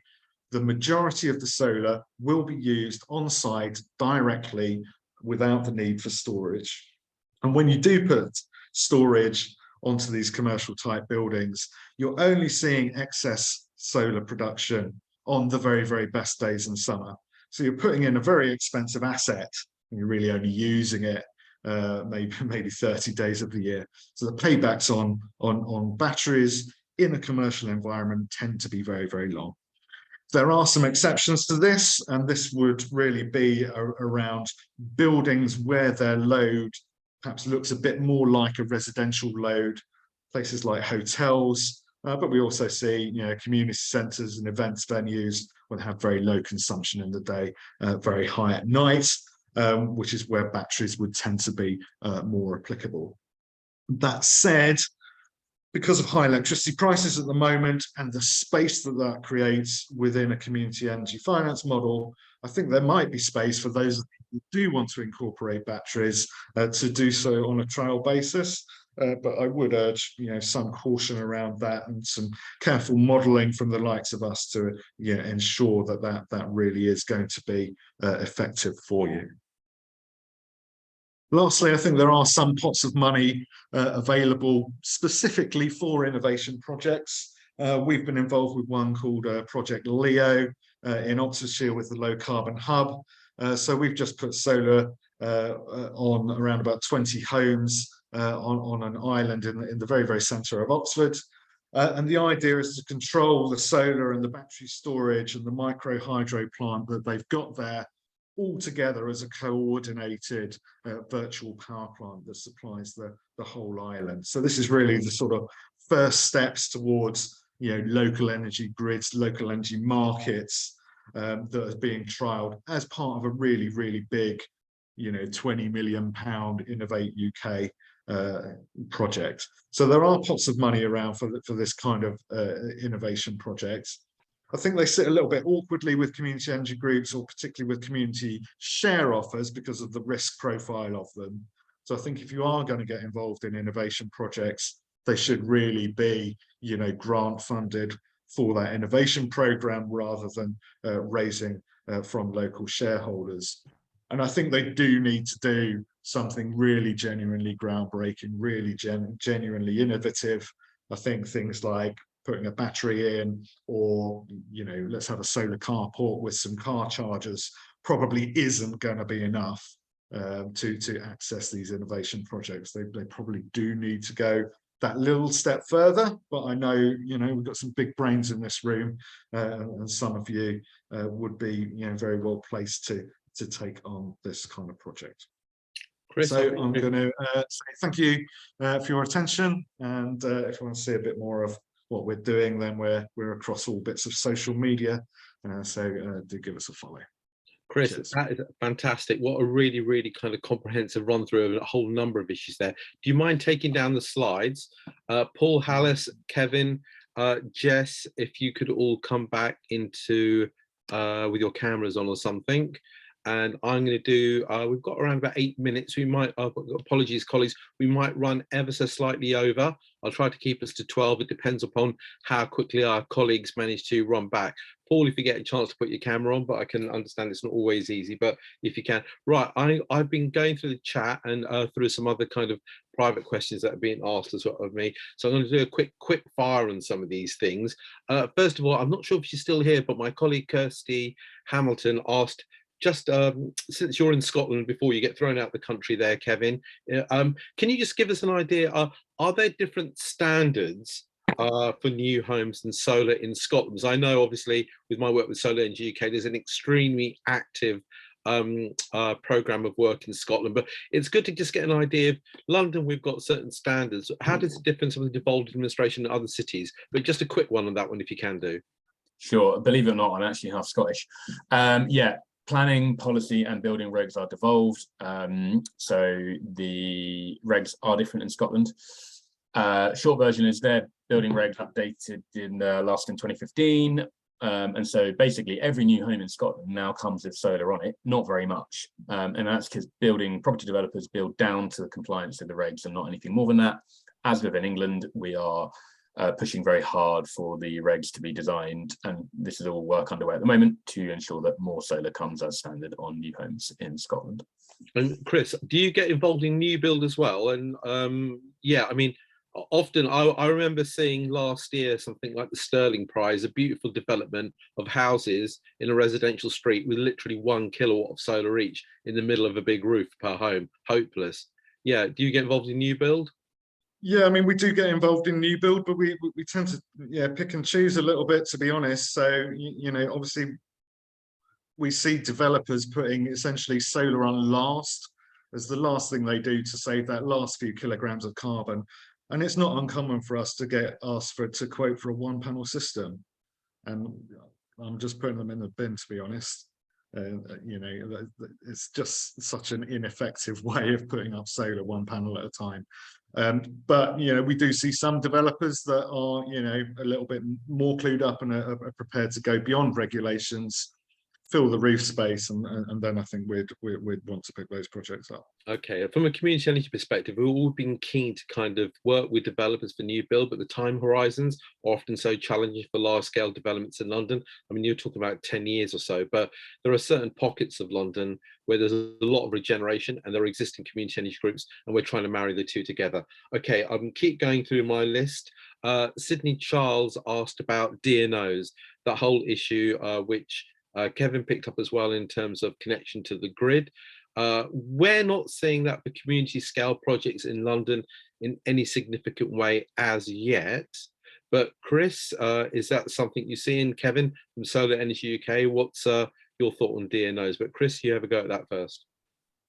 Yeah, I mean, I think when we look at projects, we might see maybe sort of 10% of them get limited by the DNO in some way, and they tend to be in more rural locations. So I think actually getting access through the DNOs is pretty much fine in London. I haven't really come across any problems there. I think the main issue with the DNOs is just the timescales that they're taking at the moment. So it can put a 4-month chunk into a project development cycle, just because the DNOs are taking so long to respond at the moment.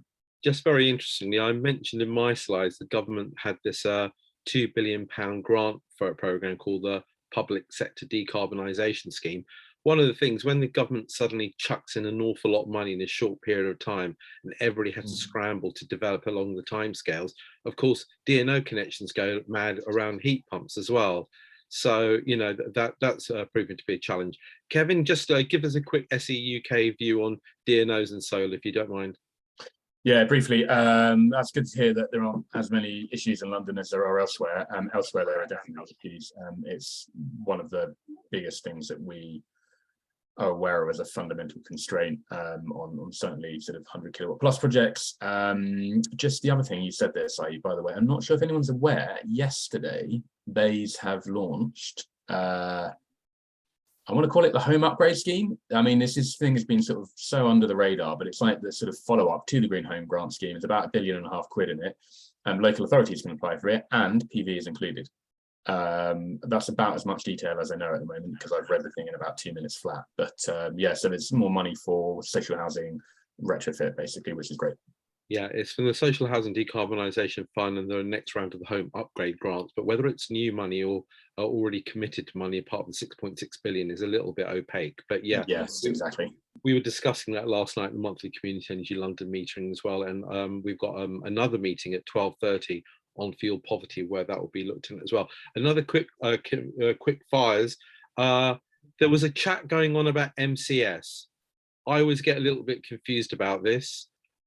Kevin, do you want to just reflect upon what was asked in your response as well, and just spell out where MCS fit in this agenda, not only for individuals but also community energy groups, and why they're so pivotal in terms of actually, choosing where you get your panels from and so on. Yeah, sure. By the way, I've answered as many questions as I can in the chat. I saw that. Yeah. Look through on MCS. So it was that nonetheless, even with MCS, there are still installation problems. Yeah, point taken. So MCS is the body that was initially created by the government in order to certify installations that receive the feed-in tariff, which has now ended. The reason why they're relevant now is because if you want to get something called the Smart Export Guarantee, so if you want your energy supplier to pay you for any excess generation, your system has to be, or rather the installer for your system has to be MCS certified. So to be clear, we've got a formal policy partnership with MCS, so we work very closely on policy. And as I said, our organizational position is that you should always go with an MCS installer. Nonetheless, yeah, there are challenges there. And I know they've got a lot of internal work underway looking at all this type of stuff. They're considering whether they can do something for larger systems as well. And the final point there I should flag is, I think I said previously, so the certification mechanism applies for systems up to 50 kilowatts for energy or electricity, depending on how you want to use it. And randomly, it's 45 kilowatts for heat, which I don't think anyone has ever worked out the answer as to why that is, but there you go. I did know that, but I've forgotten. So I'll have to go back to some old notebooks. MCS, Paul, Chris, anything to add on MCS? Chris, go ahead. I was going to say not for me. Okay, that's fine. I'll move on. Okay. Oh, Paul, was there anything? No, nothing for me. No. And colleagues, if I'm going through the chat columns, if there's something I've missed or something you want to raise and you want to, ask already, just put your hands up via the reactions button at the bottom of Zoom, and I'll come to you shortly. Until then, Kevin, I'd like you, because it's an issue I know that's very keen in the solar energy and market, not only in the UK, but across Europe, on the human rights issue. And I think you mentioned there's something forthcoming upon that, which I know from talking to community energy groups, they're very aware of as well. But can you just tell us where Solar Energy UK is on this, please? Yeah, sure. Okay, so for those of you who aren't aware, there have been allegations made about the presence of forced labor in the supply chain, in particular in the Xinjiang region of China. This is relevant because a lot of what's called polysilicon, which is the bit that does the magic production, is based in Xinjiang. We are very well aware of this. My background, incidentally, I used to run human rights research projects for NGOs, so I'm very well aware of the complexities of supply chains and the sort of research efforts involved in all of this. We're now about 18 months into a project working with Solar Power Europe, who are the trade body for the EU solar industry, on a project looking at environmental, social and governance concerns more generally around the solar industry. And we are, the long-term objective of this is to establish a supply chain transparency initiative. I put the link in the chat. We will be launching that publicly on Tuesday. The webinar is free to attend. And we will be describing the work we've done so far and the roadmap for how we intend to get this fully up and running. In the next, it'll take 2 to 3 years. We need to be very clear about this. This stuff is not simple, I'm afraid. And yeah, more information on Tuesday, basically. Okay, but it's a very important topic. Yes, it is indeed. Yeah, and it's been brought up several times at community energy meetings. I realise we're slightly over. I've got 2 more questions. I think I can't see any raised hands, so I'll ask you for just another 3 minutes of your time, colleagues, or at least until Kevin gets thrown out of his hotel room. That could be the kind of main arbiter for when the event finishes.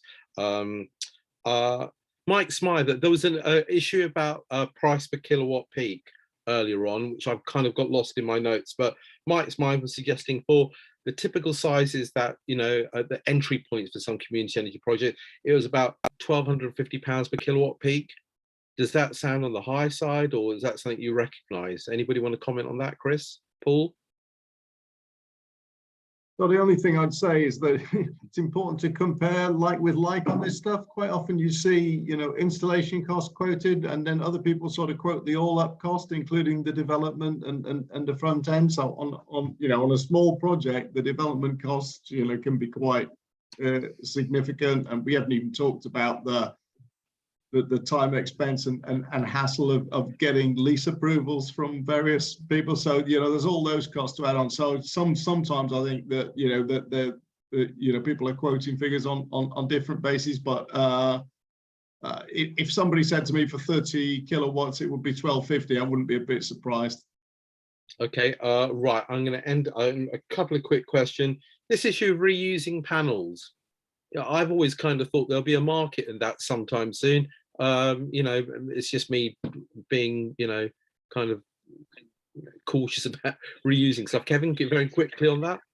Yeah, briefly. One of the reasons for this is actually the Ofgem regulations around the perceived fraud risk at the time of FIT installations. They actually issued a change to the regs in December last year, and we've been working on this with them all summer about that on existing sites. Reuse and recycling is going to start becoming a much bigger issue.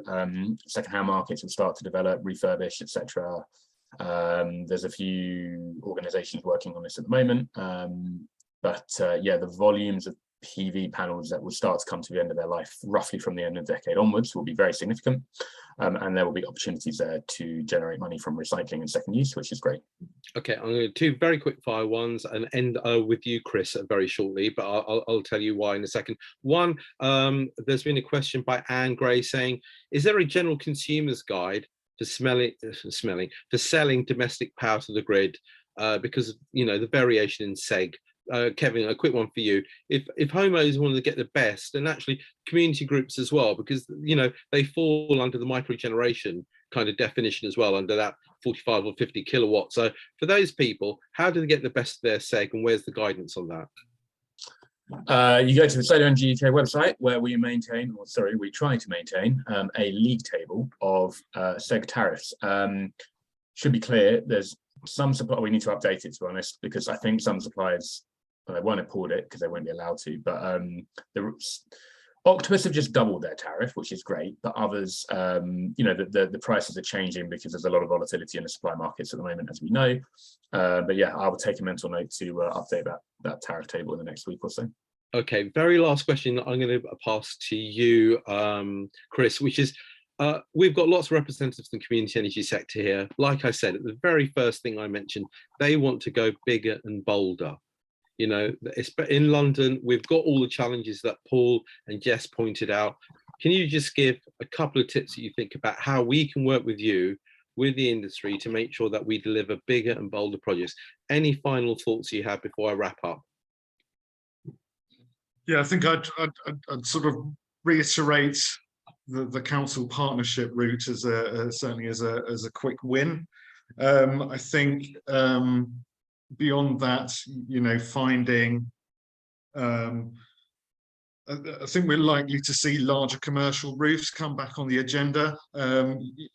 Businesses have tended not to be too engaged with solar in the past, really just because of their time horizons. So historically, when a commercial building might pay back in 8 years, a business would look at that and go, yeah, I'm not really interested at that kind of time scale. I need a payback of less than 5 years to go for this. We are in that world now, and actually a lot of those businesses are waking up to that.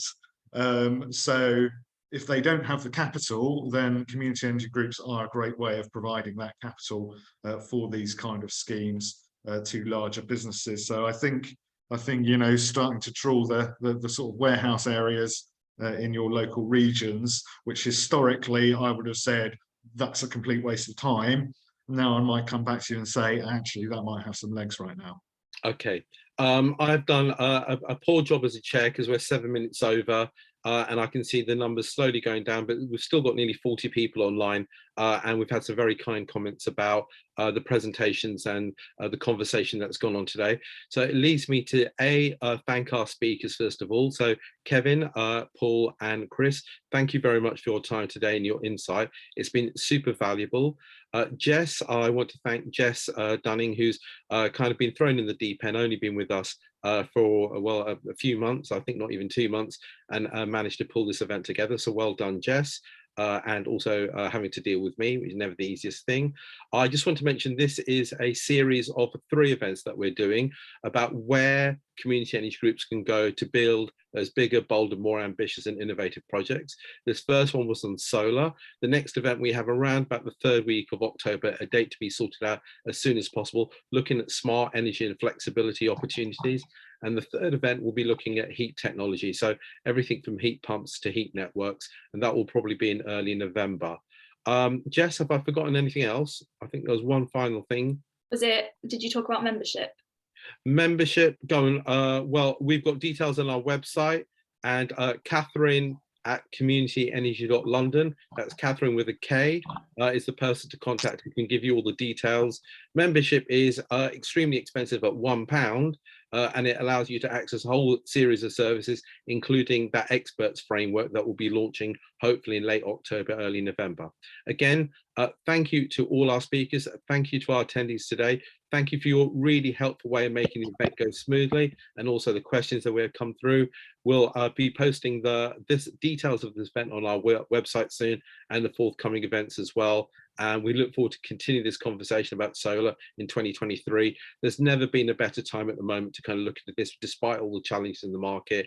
Community energy will win through in London, even though we've got some big problems there at the moment. But yeah, I think I'll end on that note, and thank you all for your time. Look forward to seeing you soon. Bye there.